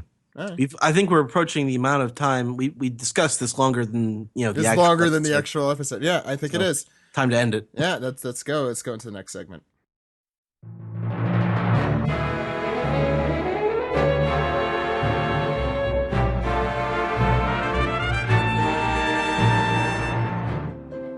Meow meow meow meow meow meow meow meow meow meow meow meow meow meow meow meow. It's Piece Together, fuckers. It's the Piece Together segment. Thank you for bringing us in like that. Throwing down the gauntlet. You did. Let's start with emails. By the way, this is a segment we take your questions, comments, theories. The first one comes from Jeff. He loved the conversation regarding Capone's manhood. Hilarious. Also, is Capone the only One Piece character? No, I'm not repeating that. Anyway, it's the year of Sanji, but 2016 has just started. Do you really think that Oda can drag out Sanji's birth thing for a full year? His prediction is that this will actually be the year of flashbacks, so we'll go on for another 87 chapters because we need to see dogs and cats living together. We need to learn what gives minks their electro powers, and each Straw Hat needs to adopt their own mink. Serious question though: who is the cuter couple, Vito and Boa Sandersonia, or Dude and Giola? So he ended it. No serious questions. No serious questions there. Oh, hey guys, did somebody say my name? Okay, I'm gonna go. Hey, that guy was here, Vito. That was weird. Dude. He's certainly a dude. Any thoughts on all of those very serious questions? I did actually think about like how many threads that we still have to end with Zoe before we move on to the Sanji stuff. Mm-hmm. And I'm thinking that this arc still won't be as cut and dry as all that because we still need to see Cat Viper and Dogstorm reconciliate. Yeah. I think this is the time. I think the Straw Hats can make it happen. We also need to figure out what the heck happened with Kinemon and Kanjuro, all those guys. I think it's possible they never come up and they meet them at the bottom. I'm totally think that's plausible. I think the thing with the full moon is definitely something that needs to be addressed. I think Zoe in general just has too much potential to quickly leave it. And we haven't even asked the elephant anything. This old elephant. And there's all this ancient history stuff. I think there's a lot of potential. Also, it's a cloudy night covering the moon. Who knows what's behind it? I just want to say on a side note that people, I think this is on Reddit, noted that the village where the Cat Viper is and his gang is based off of Rumah Gadang, which is in Sumatra. Well, I'll post a link in the description, but it's kind of cool. I don't know who specifically to credit that. I've just been seeing it around, so I don't know. Next one comes from Jay from India, who said there was a sale here where recently One Piece books were being sold at very cheap prices. So seeing as how rare manga is to find here, I decided to buy them, and now I understand how internet scans can ruin the experience by reading the manga. So he thanked us for that article that we posted a little while back. I'm glad that you were able to get those. I know he was looking for those. Next one comes from... I get it now. I thought the implication was that he accidentally bought some sort of bootleg, badly scanned. No, he bought a. Okay. Cool. Yeah. Cool. Yeah. Next one comes from HJ, who said that there's been something that's been bothering him. Whenever a character doesn't react to an attack or doesn't detect the presence of an enemy, there are people complaining and saying, "But he has observation hockey. Why didn't he do something?" And I don't think observation hockey works like spider sense. He's asking if you think people complain too much about this. Yes. Do you plan to write an editorial about this? No. It's not I don't know if one of our editorial writers wants to take up the observation hockey mantle, but I'm okay. I mean, One Piece is a kind of goofy, kind of creative action series. It is not a technical fighting series. It's not like Naruto, where like there's a bazillion different, ramifications of these moves, and like he's just plotting it all out and intricately designing these battles. It's just like, okay, what's this cool thing that I can do with this person? What would be funny if this person did? What kind of pun can I make with this attack? And so, yeah, it's very easy, I think, to put way too much emphasis on things when like kind of examining hypotheticals as far as fighting powers go. Yeah, I agree. Next one comes from the non-puffing Tom. Hey guys, first time writing, and I've been listening consistently for around a year now. Thank you for listening. Yeah. I haven't heard anyone bring up the most important question about Sanji's family, although we did bring this up, but he called it first. Do all the members of the Vinsmoke family have twirly eyebrows? I like the idea of twirly different things for everyone. But he also adds that Colleen Klinkenbeard gave the podcast a shout out on the commentary for the latest One Piece Voyage set, which Steve, you listened to, right? I did, yeah. Was it good things, or did she just say the worst things about us? It said like, "Hey, these nerds, the One Piece podcast, they don't leave us alone. They always keep asking me, who do you like playing more, Rose or Riza?" No, she was just, I think, we're exactly what the context. They were just talking about all the different kinds of islands, and she mentioned like with us, how we always kind of ask her, I'm like, oh, where would you like to see Luffy go next? And she how always guesses it. Oddly predicts them, and she did that in the OPP Dallas interview, which I kind of hope you guys see sometime soon. I don't know what Jose does these days. He did. Just I don't get know promoted. what he does these days. He did Oh just yeah. get Oh yeah, that's promoted. right. He got a new job. He's still at CNN, but he's a big honcho now. A big honcho, not the biggest honcho. Everyone respects him. Sure. No, I'm kidding. We love you, Jose. Please finish OPP Dallas. Next one comes from John, who says, I had a dream recently that involved Caesar Clown singing his version of Bing Sake. Unfortunately, the only thing I can remember with clarity is that the song was punctuated with a shuroro laugh. Wow. Now, his challenge to you is, can you come up with your own Caesar version of Bing Sake? Thanks for all your hard work. And P.S. Thanks to the podcast, my headcanon voice for Caesar is now Skeletor. Which... does anyone here have a version of Bing Sake for Caesar? Like off the top of my head? Yeah, I know that's a lot of pressure. Going off to deliver children growing drugs. Let's Perfect. let's go make some noxious gas. We'll use it to kill some kids or make them grow. But whoever knows, we'll soon be really dead. I don't know. Not bad, not bad. No, none of his gas kills anybody. Oh, that's true. That's true. Also true. Oh, He's a terrible that's true. scientist. Shuroro, shuroro. Yeah. Oh, we got it. There we go. Shuroro. Next question comes from Chris. Love the reveal about Sanji's family being killers and or assassins. Would explain how Sanji is so good at espionage, like back at Little Garden and in Alabasta and in Enies Lobby. And the subject will make it feel different from Sabo's backstory, definitely. I still love the idea of he's protecting his mother or some other female in his family, and that's why he's so chivalrous toward women. So his question is, since he is the third son of the family, why is he the one getting married off and not one of his older brothers? Maybe they're already married. Yeah. Maybe they're dead because being an assassin or being a killer, it's not not the safest of jobs. Or maybe the other brothers haven't been found out. Maybe they went off to do their own thing, and Sanji is the only one who's been identified at this point, since like his previous wanted poster didn't have his face on it, and neither did his second wanted poster. So this third wanted poster, they actually got his face, and they've confirmed that, oh yes, this is Sanji Vinsmoke as opposed to Sanji Johnson. Oh, sorry, guys. I translated it wrong. It wasn't killers. It's they're all killed. Oh, sorry. It's Got it all wrong. It's a funeral, not a wedding. Last email says from James.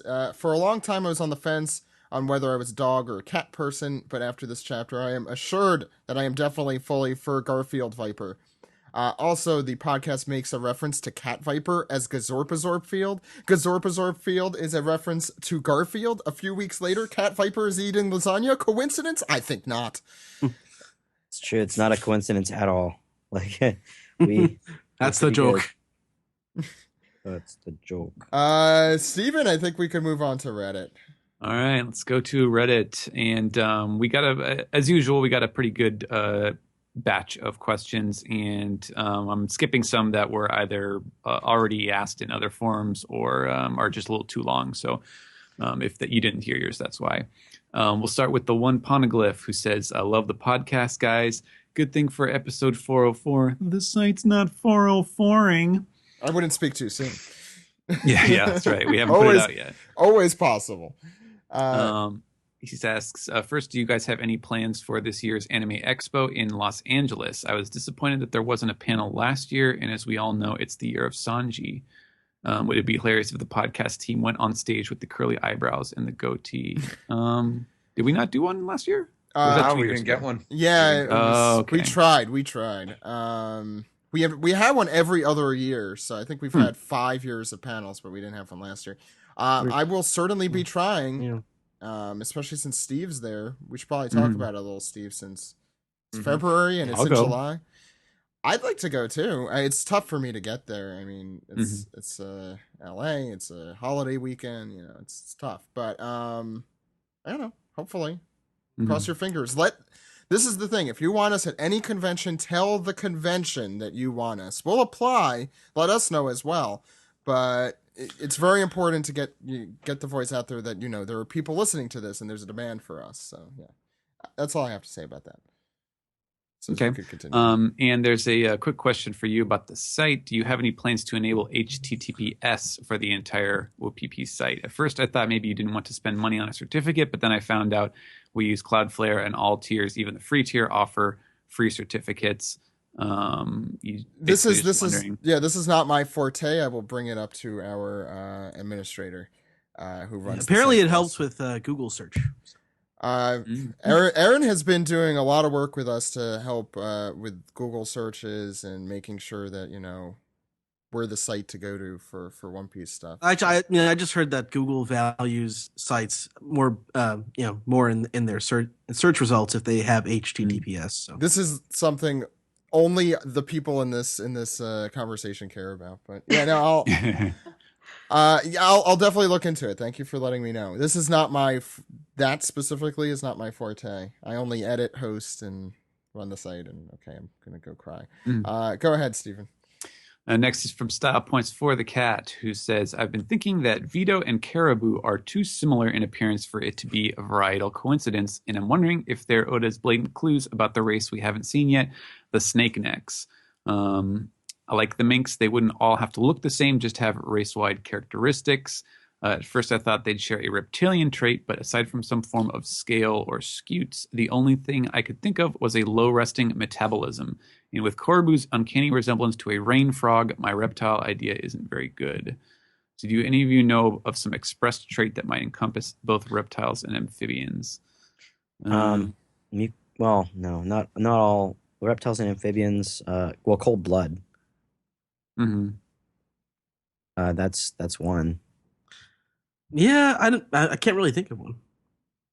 Cold blood and obviously, most reptiles are amphibious anyway. The exception, of course, being tortoises, but most snakes can go in the water. I don't know. This is an interesting question. We don't really have an answer for you. Yeah. Maybe you're asking the wrong people. We just got to the minks, and maybe it's a little too early to be wondering about. Jones, yeah. My advice, my advice to you, friend, is to ask a herpetologist. Yeah. Let's get one of those on here. What's the next question? Prince Cheddar says, do you think the other two disasters under Kaido love destruction as much as Jack, or perhaps they have different vices? For example, one could love to steal things and be called the Tornado because he carries away anything he can find, Or perhaps one loves to fight strong opponents and is relatively honorable, would never use a poison weapon like Jack because he enjoys fighting. That's interesting. I hadn't really thought about the other. It's like we've just been going from one thing to the other so quickly that I forgot about the whole disaster angle with Jack's followers. Kind of like a Four Horsemen of the Apocalypse thing or something. Yeah. What other kinds of disasters are there? Like, Jack is drought. Well, there's hurricanes, tornadoes, earthquakes, Sharknadoes, of course, volcanoes. The Brady Bunch reunion. Wow, nice Power Rangers movie poll. Thank you, my dear. I got it. Is there anything? I can't think of anything else. I guess blizzards. Blood. No. Those are plagues. Those are tropical plagues. storms. What do you El call Niños. What do you call it when crops won't grow? Is that like a blight? Yeah, that's a blight. Yeah, that's good. That's a really cool name too. I mean, if you're gonna name a character something, blight. Dr. Yeah, that's Blight. why Batman Beyond is really good. Batman Beyond is really good. I can't tell when you're sarcastic, Steve. This is No, there's a character named Blight in the first season of Batman Beyond. No, I know. I just couldn't tell if you were being sarcastic about the quality of Batman Beyond. Don't you question my love for Batman Beyond? Yeah, it's totally shui. Yeah, very shui. Oh my god, what's the next question?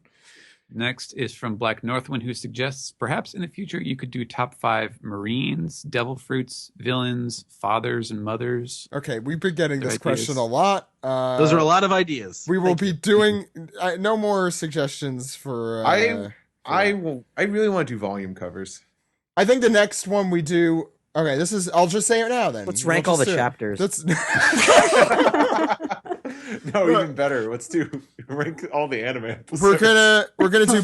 Oh my god, we're gonna do backstories, and then we'll probably do like top 5 and bottom 5 volume covers after that. So those are the next two. I think we'll do when there's a break. So keep an ear to the ground. What's next? Okay. Next is from Rowanowski, who thinks, do you think we will see a split crew again where Zoro leads the Kaido group and Luffy leads the Sanji rescue team? Hope not. No, God, I'm tired. outside. I'm tired of it. No. Yeah. I'm really hoping that like the Heart Pirates go off after Kaido, while the Straw Hats go after Big Mom. Oh, but yeah, the that point way of they the can. point of the alliance is that they can't take down Kaido by themselves. Well, Some like recon or something. wait, are we all forgetting Luffy has a grand fleet? Kind of like, can't they do something? They're sitting around on their thumbs. Just Oh being yeah, like- and at the end of that, like when the Grand Fleet leaves, the narrator mentions that like that they're the arbiter for something like big. Yeah. Mm. I personally don't think they're gonna pull that card until later, but they could pull it now. I mean, I don't know. It's set up. There's Luffy and crew are more than just Luffy and his crew now. They have an alliance and they have a fleet. What's next? Next from True EV says, hello, OPP. We are 3 chapters away from Thousand Sunny being in the series for as long as Going Merry was. That's 381 chapters. Well, Merry was smaller and more fragile compared to other ships, but was fighting adversity along with the Straw Hats. Sunny, on the other hand, is as much Poochie as Ace was. Had a grand introduction, did a couple of cool things, and went missing for 100 chapters twice. Going forward, do you think Sunny will ever be as important to the crew and readers as Mary was? Thank you, and always keep up the good work. Hey, the Sunny did not show up wearing jeans and flipping the bird, okay? dude, he's so cool. He flipped the bird. Yeah, I don't know. Mary went through so much that once it was personified, once it had the spirit. I mean, unless Sunny goes through something similar, I don't see how that could be. How there could be such. Sunny will. I mean, Sunny's going to be the ship that takes them to Raftel and True. finds the Yeah. One Piece, and that's all it needs. Yeah. I think we all agree that this is the ship that's going to do that. So. Yeah. I think by definition, the Sunny can't be as important to the crew and readers as Mary was, because I don't think Oda is going to destroy the Sunny at the end of the series the same way that Mary did. Like it's, like it doesn't have that same finality. Dude, It always does make you wonder what happened to Roger's ship after he stopped his adventure. Yeah. I just kind of wonder about that. You probably got destroyed. Yeah, probably. Yeah. But where do old pirate ships go? To the bottom of the sea. Yeah. All pirate dogs go to heaven. I'm more curious about that giant egg that was on Roger's ship. I don't Baron Tomino? know. There's a huge egg on Roger's ship. Okay. Dude, you're Big the as arbiter of Poochie, though, so Thousand Am I? Sunny, yes or no to Poochie? Is it a Poochie? No, it's not. Okay. There Absolutely you heard it. not. There you go. Yeah, No. that's all you needed. Next is from John Gargia, who says, it struck me as strange that everybody got a new bounty following Dressrosa, considering Brooke, Chopper, and Nami haven't even publicly done anything worthy of the government's attention. Why do you think those three got pulled into the upgraded bounties? Secondly, I'm wondering if the Vinsmoke assassins could have anything to do with Cypher Pull, specifically Dressrosa plot number 523. Excuse me. Wow. CP0. Do you think Sanji could have some distant connection to Lucci and the like? I think their bounties just increase just through association. It also makes people more likely to go after other members of the crew in order to get at the higher up members of the crew, I think. Not to mention, a good chunk of those bounty posters photos were taken at Fishman Island. So that might have something to do with it. That's true, too. Yeah, as far as the Cypher Pull thing, I mean, we just found out the name and the fact that they are a family of killers. So it's really early to be saying anything like this. I don't think that they have anything to do with Cypher Pull, but Me neither. Well, CP9's the only one that can assassinate or kill. Yeah, that's what they said. CP9 doesn't know that CP0 exists. I don't know about that. Do they? We don't. I don't know. I don't think CP0's job is to kill. I think CP0's job is to be the right hand of the Celestial Dragons, which might sometimes involve killing, but they're not. That's not the mission. CP9 is there to assassinate. They're there to kill. We're reading a little far into it. We have very little information. Well, no. In Ennia's lobby, that's Lucci's. No, I'm talking about CP0 though. Oh yeah, we don't know anything about CP0. Yeah. Go ahead. Yeah.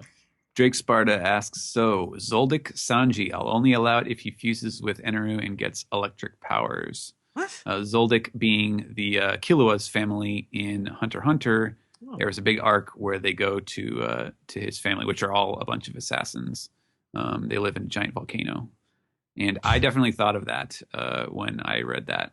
Yeah, I need to read Hunter x Hunter, but I heard a lot of people today talking about how it was similar. Mm-hmm. Go ahead. The next question, I'll be honest, I only kept this one in because of the username. Vin Smoked Up asks, hey guys, do you think that Cat Viper and Dogstorm might go to help against Big Mom? Frankie did mention needing some muscle at their backs. And do you think Jinbei meets up with the Straw Hats at the tea party? Yeah, I think if there's any time for Jinbei to show up, it's with Wadatsumi and be like, hold on, I got a poneglyph.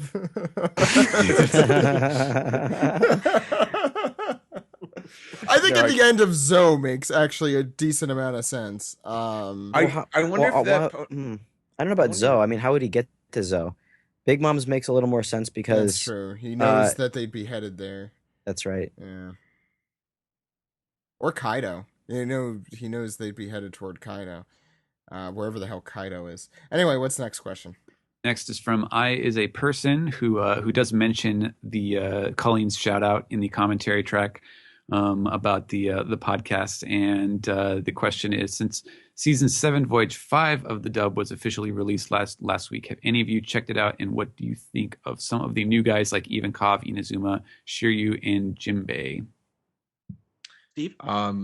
Yeah, I got the set and I watched through it in like 2 days, and I enjoyed it. I think Randy Perlman's a pretty good Ivankov. I think kind of Barry Endel's kind of like the MVP of this set because he does a great job as Bon Clay.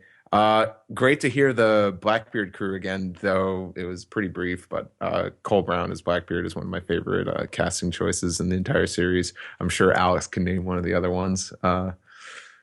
But other than that, I don't know. It's just kind of weird just going back now and watching these episodes dubbed because these were the episodes that were airing like our first year of doing the podcast.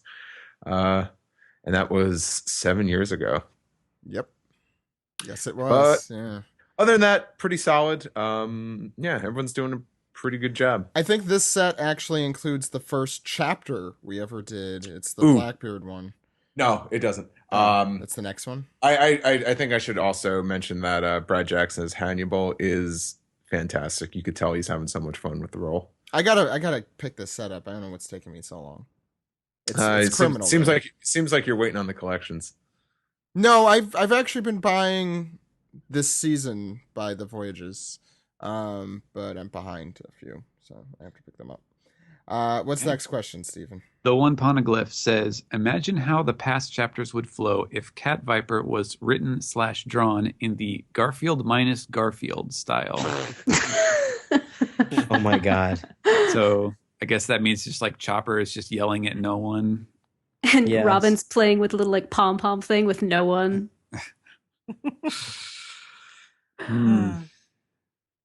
Cool. All right. Next question. Next comment is from WAP3, who says, I have a theory that Brooke is staying silent because the people who killed Brooke's crew are attached to the Vin Smokes. Yeah, which I think we kind of like. Yeah. Maybe not his pirate crew, but the royal convoy, possibly. Or One that, the yeah. other. Yeah. One or the other. Seems very possible. And the last one we're taking from Reddit this time is from Zalumi, who says, after reading this chapter, I want to see a full version of the Cat Viper song sung by Brooke as a character song. I feel like that is definitely going to happen. And do you think Chopper's reaction to the deer mink is a one-off thing, or will he have more goofy, love-stricken moments with her in the future? It would be funny/disturbing if Chopper tried to naively imitate Sanji's womanizing mannerisms, since the two of them have a strong younger/older brother type of relationship. That would Yeah. be so adorable. Yeah, Chopper has a nosebleed that almost kills him. Please, no. It's shaped like a deer. You see, if that's what had happened, it would have been funny instead of what actually happened. That's it. Any other thoughts on that, or we're good? I wonder if minks go into heat. Like, what is... Ed, I think it's time for... Piece of tweet. Yeah. I don't remember what Steven was talking about, but I do know it's time to piece the tweet. What's our first question this week on Twitter? Our first question is from My Lily Fern, who asks, I have a hunch that Zoro and Sanji's friendship will be developed in this arc. Thoughts? Oh. And do you think Zoro will fight Jack? Well, I don't know how Sanji's going to be involved yet. That's kind of the problem, right? I think I'd like to see Zoro and Sanji's relationship develop more. I mean, they're brothers is kind of like how we describe it, right? That they make fun of each other. But I think it's developed pretty well already. I don't know. I mean, what happened in the Are they going to hug it out? I mean, I really only read this question because of what happened specifically in this chapter with Zoro being so harsh about Sanji leaving. he was really harsh. a little. See, I kinda... Go ahead. Oh, sorry. I kind of had a different interpretation of Zoro's whole like attitude towards that. I thought that he sort of like, without saying it, but that he trusts Sanji like implicitly, like he would any of the other crew members, and he respects him even if he never says it or admits it. And he sort of like is saying we can leave him alone because he'll be okay. Not that like we need to go run to his rescue. Is how I saw it. I like that. I think that's a good way to read it because he would never admit to it, and I don't think Right. Oda would play it up to where you could tell like implicitly behind his words he was thinking that, but I think that it is probably true. Yeah. Yeah, I'm inclined to agree too. Mm-hmm. Zoro even mentioned beforehand, while they were on Dressrosa, everybody's talking about like, oh, well, I wonder what Nami and the rest of the crew up to, and I think Zoro's the one who says, oh, it's fine, they're with Curly Brow, they'll be okay. There's something to that effect, right? Mm-hmm. Yeah. They bros. All right, yeah, go back a little bit. We have a question from SGamer82, who has a theory on Brooke's awakening, summoning the souls of the dead to the world of the living. Imagine Brooke reaching Laboon, playing Binks' Whisper, and the souls of the Rumbar pirates appear and join him. Mm. Kind of creepy. That Yeah. would be kind of creepy. I don't know. Resurrection is not something I'm usually cool with. Yeah, I don't like that. Dragon. I mean, that's one of the things I actually like the least about Dragon Ball Z. Yes, yeah. Yeah, death doesn't mean anything. There's no if you- stakes. especially if you saw Resurrection F. Well, yeah. That's a fun movie, though. Yeah, I think they did I'm not saying Resurrection F is a bad movie. I just Actually- remember the ending kind of just being like, ah. Actually, the consequences of death were much worse there. For Frieza. Think so? Oh yeah. I mean, it happens at the very beginning of the movie. I'm not spoiling anyone. Just the gumdrops and fairies, and that being his living hell. Mr. Pouty Pants. That was, I thought that was that was very actually clever. that was actually a good friend of the podcast, Terry Doty, that did that line. I did not know that. Cool. Cadmus Labs asks, hi, OPP, how do you think Pudding feels? She thinks Sanji looks like his ridiculous wanted posters. What if she's like disappointed that he doesn't look like his ridiculous posters? She's like, I thought you were hot. I'm actually curious for her to like be an actual character in this, marriage plot. I hope she has some input into it, or it does something. I hope she's just not like a pawn of her mother. I want her to be interesting, Yeah. She could throw a whole wrench in this. She could throw a wrench in this entire wedding. She wants to run off with Sanji. Anyway, What's next? Yeah. Martin Linvid asks, "Are there any dubs that you want to recommend?" Personally, he prefers the English dub of Bleach. Non One Piece question, but it's Cowboy Bebop is like easily like probably like the best English dub. Shampoo and Space Dandy, just to go along the Watanabe. Yeah. They're also very good. I Big even O. though Big O, yeah, Ed would argue, but I love the Cromartie High School dub. I think it makes yeah. it. I didn't always. I Sure. mean, I prefer the Japanese dub for that. One that I actually do like that people forget about is Naruma Daikon Brothers, because they do the whole sort of Blues Oh, Brothers yeah. style musical, and I bought those DVDs like back in college. The DVDs I have must be like 10 years old now, but I'd still go back and watch it occasionally. It's like the ridiculous parody of Japanese culture in that, and but the way they sing in English is actually the English singing is very good. I I need to recommend above everything else. Cowboy Bebop would be my number one choice, but I'm gonna have to go with Golden Boy. If you have never seen Golden Boy, the Eddie Murphy movie. it's only 6 episodes, but it's hysterical, and there's a lot of titties, a lot of boners. If we're talking about bad dubs that are great, what was it? Mad Bull 33. Mad Bull Jose showed me. 34, 34, and also sorry. Riding Bean was that. Oh yeah, I think I saw that with you. yeah. I bought that DVD at a convention once. No, I'm not saying no. I'm telling you that Golden Boy is a great dub. Is what I'm saying. I'm not saying it's so bad it's good. I'm saying it's amazing. Like it's so funny, and the dub is what makes it funny. I think it's really zany. If I anybody think here else has seen Golden Boy, they can back me up on that. I think Shin-Chan has the same. Oh benefit God, there. Shin-Chan! Holy Wow, shit! that's a good dub. Yeah, great dub. And as far as Ghibli movies, I think one that gets overlooked, and I think it has a particularly good dub, is Whisper of the Heart. They do that translation with the John Denver song at the end. That I always particularly enjoy. That it's a very that dub is full of like heart and like genuine emotion. I think it's done very well.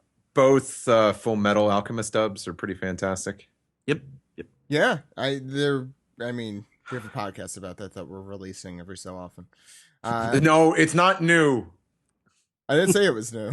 Well, you didn't say it was old, so It's coming out again soon. It's it's it's to the make sure sixth. people knew. It's the 6th anniversary of that specific podcast. So we're Well, I don't think anyone's really asking us to keep that show going anymore. I think some people, a year or two afterwards, they're like, "Why aren't you doing the Full Metal Alchemist podcast anymore?" I'm like, Nothing's happening anymore. there's nothing Done. to do. But it is a great dub. Yeah. It is a Are there- legitimately great dub. Are Actually, there what I any- wanna know is Steven, do you have a dub that you Yeah. enjoy? A dub. How many dubs do I- you watch? Because you don't really. No, need I to don't really them. watch. Yeah, I don't watch any dubs. Or anything from days past Mm, that you no, I'm really not the right person to ask about this. That's why we're asking you, Stephen. All right. Next Yeah. question. Following up on that, actually, for a different person though, the Kaizoku Rufi asks, "Who is your favorite English dub voice from One Piece?" His is either Frankie or Eneru. Oh, now you're asking us to play favorites. Yeah, it's so tough. I don't know. I'm actually kind of particular to Brina's Chopper. Like every time she speaks in that voice, it just Like, it's magic. Brina's really, really great as Chopper. I can't imagine anyone else doing that, even though I've heard several other voices at this point. That's a tough question. Maybe as a secondary character is an easier question to answer. Yeah, the Straw Hats are usually pretty good. I can't pick one over the well, other. obviously Enru is fantastic. That's Tatum does a really good job of matching the Japanese voice. There's a reason we had him on in the first place. I'll put it that way. I really like the guy who does Django. He sounds just like Kazuki Yao. It's crazy. Jerry Green, I think it is. You'd probably know better than I would, but he is amazing. And actually, you mentioned earlier this segment, Steve, Barry Yandel. Yeah, the guy who does Bond Clay. Amazing. Yeah, he's fantastic. He's amazing. And like I said earlier, I love Cole Brown as Blackbeard because he sounds like a freaking pirate. He does. He does. He's awesome too. Oh, talking about being at the right place at the right time. Oh, he's so good as Blackbeard. I'm trying to think of other performances. I mean, what I've heard with Magellan has been fantastic. I kind of look at going more recent stuff. Oh, I like Mr. Three's voice actor too. Oh, Duncan Brennan. Yeah, I think he does a really, really awesome job. He does. Because that's such a unique. He had his Japanese voice actor had such a unique voice. Yeah. So Andrew Love as Kumadori and oh my God, Akainu.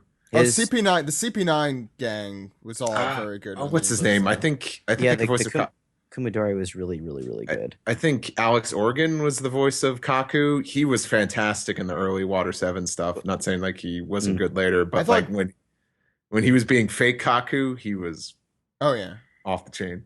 And Jobra's voice, just in making fun of Kaku, I thought Phil Parsons. Yeah, Phil Parsons. I thought the chemistry, even though it's a dub and they record alone, but I thought it was very good. Foxy has an amazing voice too. Oh my God!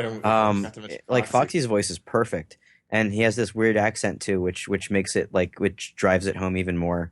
If there's any voice actor though that I can say does a better job than the Japanese one that I think is more fitting. I have to go with Stephanie Young as Robin. Yeah. I think she really knocks it out of the park in a way that Yuriko Yamaguchi doesn't. I mean, not to say that she's miscast, but I think Yuriko always sounded a little bit too old for Robin, if that makes any sense. Well, it makes sense. I mean, Yuriko Yamaguchi's been around for 20 years at this point. At least 20 years. She was in Evangelion. She was the blonde lady in Evangelion. Yeah, Ritsuko. Yeah. Anyway, Apu sounds pretty great too. Yeah. And Rouge. Mm-hmm. Oh yeah, Rouge. Yeah. He's great. Voice it's like silk. It's so smooth. Oh! Trafalgar's voice actor sounds better than the Japanese one too. It doesn't sound boring. Yeah. It's Matt Mercer, who's who follows that voice actor around too. I think they were both Levi, the Japanese and the English in Attack on Titan. Yeah. And also he's in the Osamatsu-san anime. But he's one of the sextuplets. Oh, I didn't realize that was dubbed. What is Osamatsu? No. Japanese voice sorry, actor. Japanese. Also, it's a remake of an old. You have to really want to like Japanese comedy to like that show, but it's very funny. You have to be on Twitter to know what that show is. Any Twitter. It's great. It's on Crunchyroll. But I am looking forward to whoever they cast as Bartolomeo. I think that's going to be one of the future dub performances. We're going to be like, wow. Yeah. You know who they're going to... the guy. Yeah, I was going to say, it's got to be one of us, because or Greg. Well, all I know, I'm still lobbying to be that one dude in the crowd that says, I really want to see Dellinger's high heel. Gotta be me. And you'd have to do it in a Paul Lynde voice. I think, I'll do two different takes. I'll do my voice, and I'll do I really wanted to see Dellinger's high heel. All right, next question comes from, it was a series of questions, from SGamer82, also S. Myself and a friend have been discussing recent chapters, and I wondered if the idea that Sanji marrying one of Big Mom's daughters would make the Straw Hats underlings of Big Mom was as nonsensical to you as it seemed to us. Luffy, A, has not agreed to this in any way, and B, neither fears nor respects Big Mom. Why should he go along? Even should the wedding occur and Sanji doesn't cut ties with the Straw Hats, what's to stop Luffy from doing what he wants? And a question of his own: is this wedding a plan by Big Mom to ally with the Vinsmokes or bring Luffy to heel? The former seems more likely, but Big Mom seems petty enough for the latter.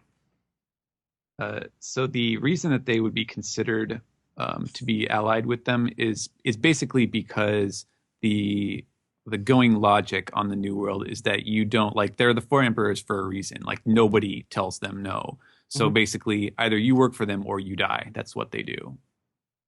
That's basically the logic of it. Yeah, you don't really have a choice in the matter. Exactly. Would the implication be that Sanji would be marrying into Big Mom's family and not the other way around?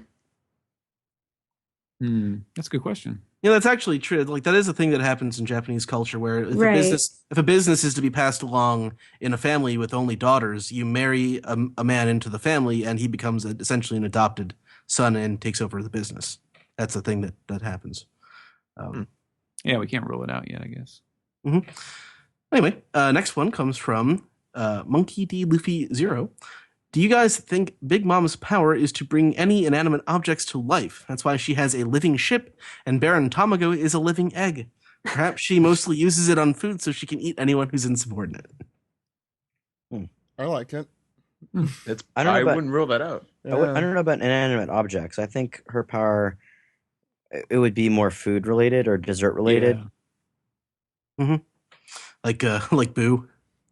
Kind of. I think when we first see her, we see her saliva and it's acidic. And, like, she could have like an acid fruit, but I think that's that's too similar to Magellan's fruit. Maybe it's like stomach acid fruit. Yeah, I think that's a little, even for One Piece, I think that's a little too like specific. Yeah. I think that she has some sort of weird like cake fruit or a dessert fruit or something like that, like an icing power. I don't know. Some sort of I think it has something to do with desserts. But I don't think it has anything to do with like being able to create desserts out of just out of thin air, because otherwise why would she need the sweets factory on Fishman Island? Yeah. So the icing fruit, what would that be like? That toaster strudel's looking a little plain. Whackity schmackity doo. Zippity bow. What's the next question, Ed? Morgul27 wants to know, he didn't realize that they had Garfield over in Japan. If Oda's actually making a Garfield reference. That's got to be a Garfield, right? I mean, it has to be. It's couldn't like be anything else. I mean, right, Steven? That's got to Well, the nya sound, that's the cat sound, and that could be, I mean, it could literally be just an insane coincidence, because Lasagneoww. there's no other like major food that ends with that kind of sound, I think, in Japan probably. Garfield's also a very ubiquitous character now, more than like people merchandising. Yeah, that's what I mean. And also those Bill Murray movies got worldwide distribution. Yeah. And Ed, I don't know if you're being selective on the questions, but you did skip one. It's a general one, but I kind of liked it. Oh, go for it. This one's from Tony Esco. He asked, is there any manga and or anime that you were interested in before but now lost track of because of life or lost interest in? I have a ton. Same. JoJo. Oh no, JoJo. JoJo I've been reading kind of slowly lately, but I'm trying to still read through it. I Shaman King I've been on again, off again, and the series has been done, but I also just didn't like where the artwork went. Toriko I haven't picked up in a while. Fairy Tail I haven't picked up again in a while. It's reading too many shonens that go on for way too long. I can't commit to keep. You've got to read some Urasawa. They end. I do, and I'm willing. Oh, you to. are? Or you just No. want to? I want to. I really want to get those monster volumes and stuff. Sooner or later, I gotta start reading his stuff. But yeah, a lot of stuff I've kind of just put on hold for till further notice. But any of you guys got any specifics? I used to read Naruto. I stopped reading that. I used to read Naruto too, but we're talking like over 10 years ago. I stopped reading. One Piece is the only thing I've been reading, like ever. Full Metal Alchemist I was reading until it ended. So Assassination Classroom I started, and I need to continue. Yeah, Something. I actually, And Hero I watched Academia. I watched the whole first season of that. I haven't started the second season yet, but I want to build up a few episodes to. I intend to return to that. I Oh mean, wait, it's well, not it's manga. Is the question ongoing manga? No, Just generally. just generally. Oh, okay. Well, I do have the Gundam manga. I do, and I'm like I think I've got 6 volumes on my shelf, and I'm like at 3, and I stopped reading it because of life. Yeah. Yeah. So. Can yeah, I guess that make a counts. confession? Sure. Yeah. So I don't really read a whole lot of shonen manga, but one manga that isn't shonen that I kind of had to leave by the wayside was Black Butler. You may have heard of it. Oh no! It's How kind of could like you? it's my guilty pleasure. Do you remember? Do you remember what podcast you're on? Oh, No, We used to have a lot of Black Butler here. wait. Do you feel guilty because you stopped reading it, or because you read Black Butler? Because I. it's a guilty pleasure. So like I read it and I enjoy it, and then I have to take a shower. You know, like No, I don't care. I don't care what you do with your life. It's Next time we have you Tatum can, in you here. can dig up some dirt on me if you want to make fun of the things I like. It's not hard. It's not hard at all. I'll just say that. And actually, Erin, since you're here, the next question is actually your question. I'm going to make you answer it. oh my Who's gosh. cooler, Pedro or Sicilian? You have to pick one. See, I wanted to ask you guys because I can't pick. I think they're both really cool. They're cat guys. I need to see more of Pedro. Yeah. I feel like we've gotten way more character quirks for Sicilian like in his first couple chapters than we did with Pedro. I feel like Pedro's just like, I'm the badass. I guess, but he did that silly like smashing into Luffy and like whispering really close to him that I thought was really it's kind hilarious. of it's a very similar trait to Sicilian where it's like they're kind of awkward and they don't know how to act, but Sicilian just does it better. Sicilian has that amazing mustache that looks like it was literally drawn on, which yes, it actually was drawn on because this is a manga, but you know what I mean. Yeah, I agree. We do need to see more of Pedro. I do like his. I like Pedro a lot, I'm not yeah. sure if it's like just that one situation where he gets in really close on Luffy, or if he just likes to get in close. He's like a close talker. Oh, I forgot to mention how much I love the panel we first see him on the treetop. I think that is the coolest angle. I think Oda has been doing just a much, much better job with his drawing and his assistants. I think the manga has looked fantastic lately, and I think this chapter was. I guess we weren't the only ones that were getting arc fatigue. Yeah, for sure. I'm sure he's think just it's true. excited.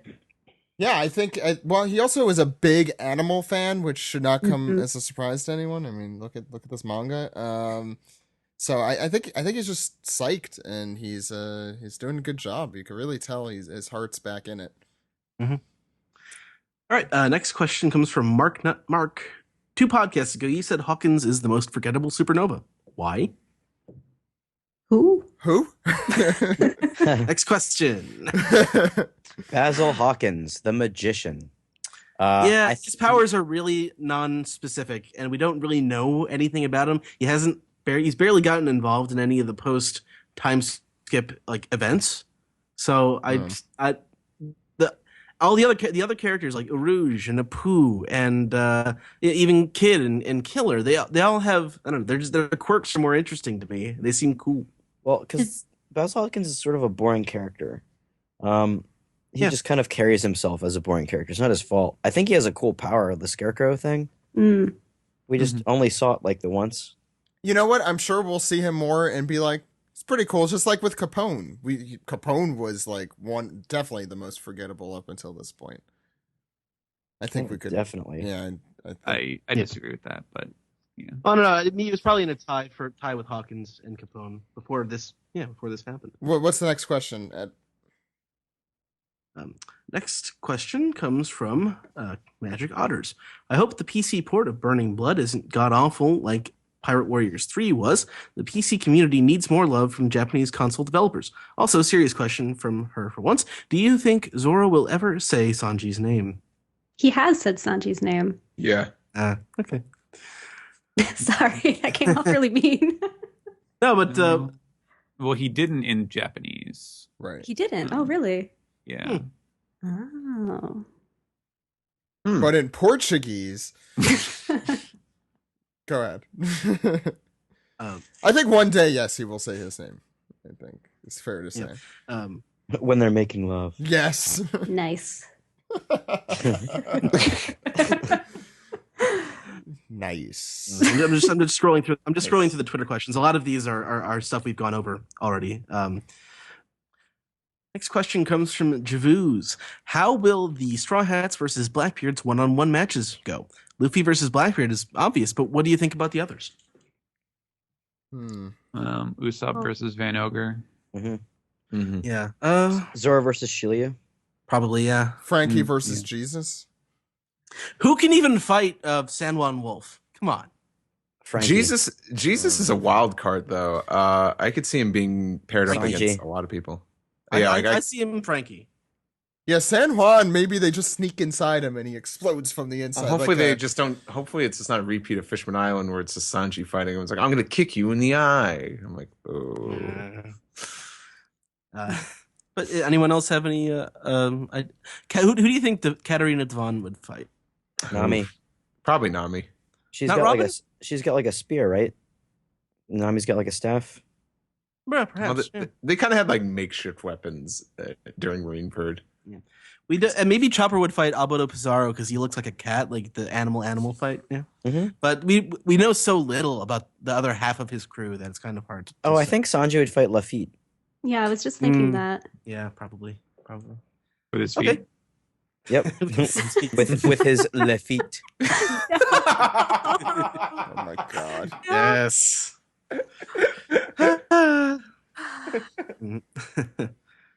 It's an expression, yeah. Malicious Hat asks, would you eat a devil fruit? Alternatively, would being on Earth versus the One Piece world change the answer?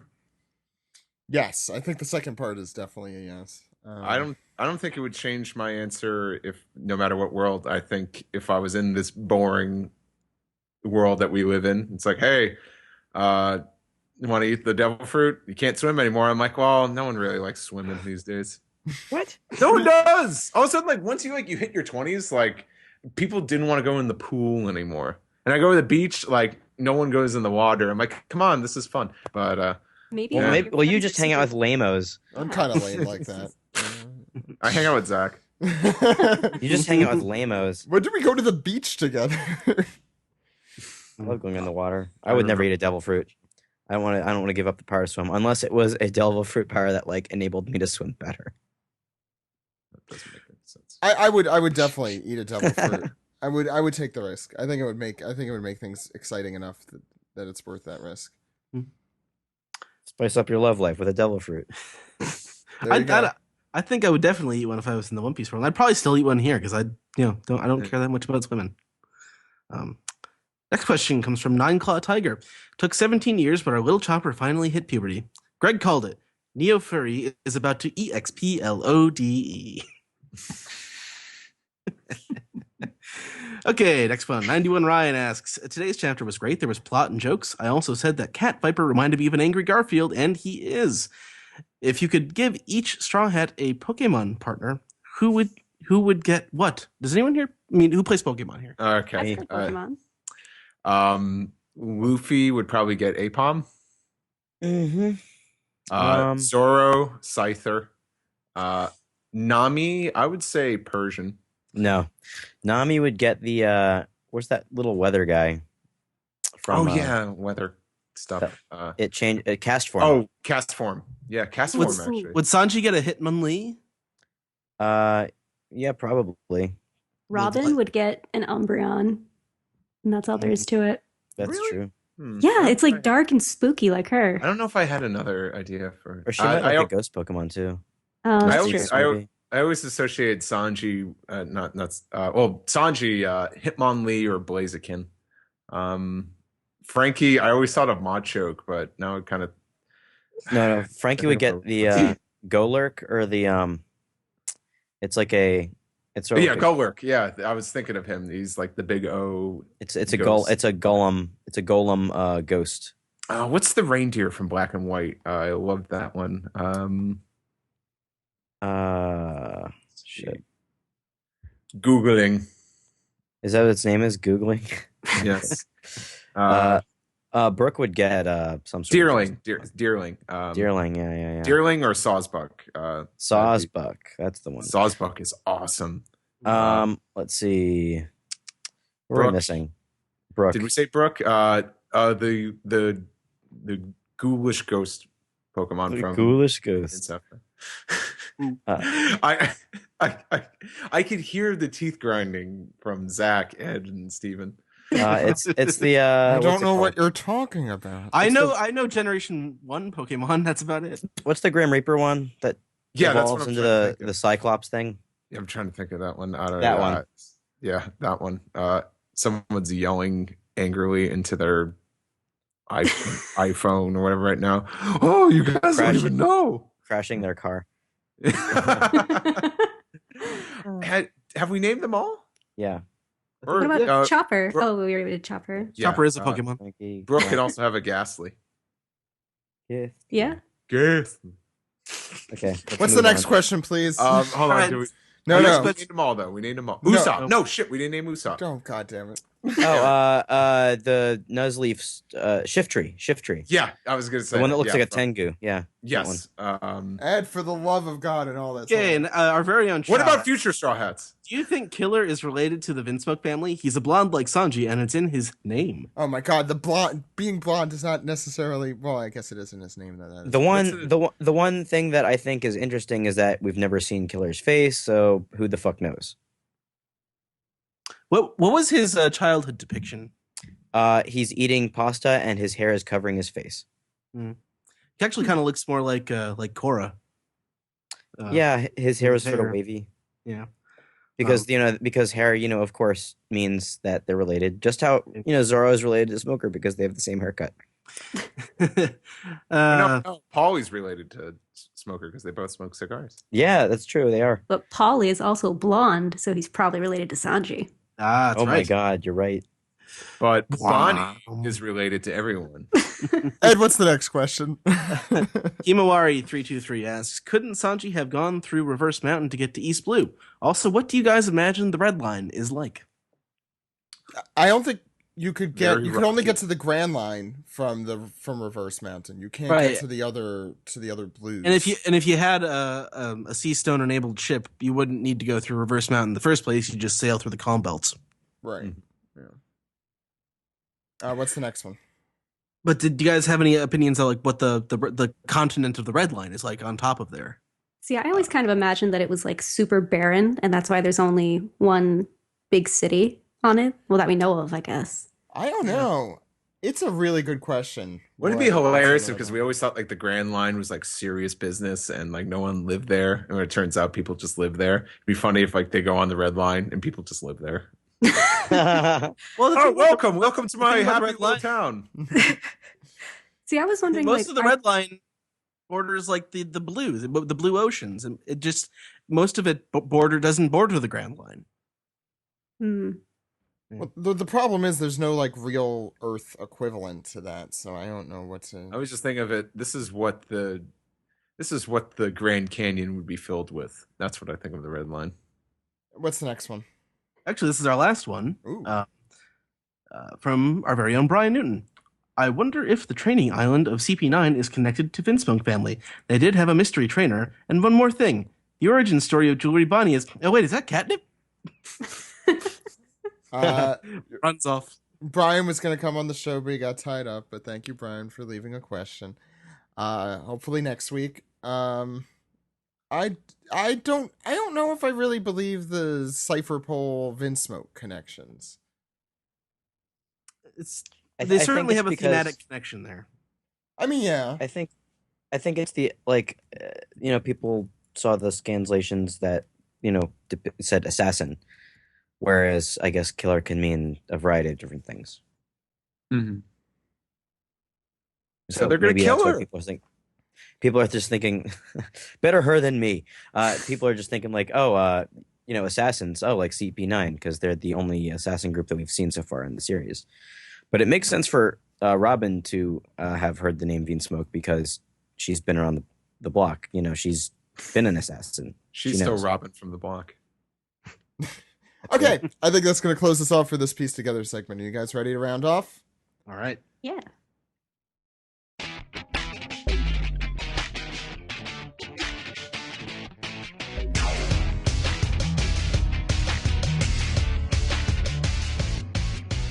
This has been episode 404 of the One Piece podcast for February 1st, 2016. How do you guys feel? Feel like you want some catnip or something? I want some lasagna. Lasagna.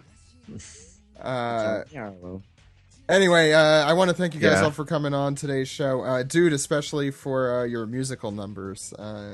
Thank you. It's nothing. And of course, I want to remind people the survey is open for one more week. Aaron, anything else you want to tell people about with that? Or is that? Take the survey. It's something that Zach and I both look at every day, so it's the best way to communicate with us directly. And you have the opportunity to win a God Anime Savings Club membership from Right Stuff. Yes, 10 of those will be given away to 10 entrants. Also, we'll be putting more information about the Zoe contest hopefully this week. New episodes of Endless Schmaltz are back. The FMA podcast from 2010, again from 2010, are being added to our SoundCloud page, soundcloud.com/OnePiecePodcast. Please follow us there. I know Ed's going to mention it again, but we've been putting a lot of little things on there, so sometimes you might see some exclusive stuff there, so keep an eye out. And I think that's everything. Erin, where can people find you? You can find me on Twitter at Amazing Bedhead if you want to come and talk about One Piece or look at cat gifs. You can find me there. I'm on there all the time. I'm also on Tumblr at Amazing Bedhead if you want to see some doodles. Steven, where can people find you? Follow me on Twitter at Translatosaurus. That's it. That's it, dude. As per usual, you guys can find me on Twitter, Tumblr, and Instagram at dude exclamation, all one word. And of course, superartfight.com for our upcoming shows. Like we mentioned at the top of the show, I'm going to be at Katsucon and MagFest doing Super Art Fight at both of those shows in beautiful Oxon Hill, Maryland. The weekend of the 12th and the weekend of the 18th of February. That is this month. Please come check us out. And if you're going to be in the Baltimore area or anywhere close, or if you want to drive down to Baltimore, we are doing a special show, a Super Art Fight show at the Auto Bar, March 12th. It's called All Kill and No Filler. It's a filmed show. It's going to be our concert film. So please come to that. It's guaranteed to be 100% amazing. So please check that out, superartfight.com. And Steve. You could find me on Twitter, Tumblr, and Instagram, Steve Yurko, all one word, and be sure to listen to Endless Schmaltz. It's back, at least for this week. Who knows? Keep listening. It's the only way to find out. Speaking of podcasts, I will be guest starring on another podcast this week. I make How my dare return. you? You said the same thing the same time. Really? The first time I guest on this podcast. Yeah, it's Bracket. I will be on this week's episode. I believe it drops on Wednesday. We're going to be, well, I won't announce what the subject matter is. I think they still want it to be a surprise. But I will say my One Piece expertise, does come into play. So for all you One Piece fans, I think you would be interested. Also, it's just an awesome podcast. It's one of my favorites right now. It's just a cool, Sweet 16 bracket where we just rank. What we do is we take 16 things that are one topic and we just try to find out what the best one is through debate and discussion. It's awesome. I highly recommend it. Also, because I'm on it. And Ed, how could the good people out there contact us? Well, Zach, they can contact us at onepiecepodcast.com. That's our website. Twitter.com, YouTube.com, and Facebook.com/OnePiecePodcast. OnePiecePodcast.tumblr.com for news updates and funny pictures. Reddit.com/r/OnePiecePodcast. Leave us some piece together there. I have also been posting the episodes of Endless Schmaltz and the Full Metal Podcast on that subreddit as well. So you can sort of see the collection there. OnePiecePodcast@gmail.com is our email address. One Piece Podcast is our Skype name. You can subscribe on Stitcher, subscribe on SoundCloud, or subscribe, rate, and review on iTunes, and also call us on our phone number. Zach? You could call us at our phone number. That's 347-497-MAJI. That phone number again is 347-497-6254. Call anytime. With your questions, your comments, your theories, or your songs about a certain cat viper. We'd love to hear yours. Or your songs about a certain Caesar clown. Thank you all so much for coming on today's episode. Next week we have a very special episode planned, so listen for that. We'll give you a little more information as the week wears on. We'll be going through chapter 815 and episode 729, I think we're going to be up to. So look forward to that and a lot more at OnePiecePodcast.com. But for the One Piece Podcast here, my name is Zach. My name is Ed. And my name is Steve. We'll see you next week, everyone. Goodbye. Bye-bye. So long. Play us off, dude. Bye. Bye.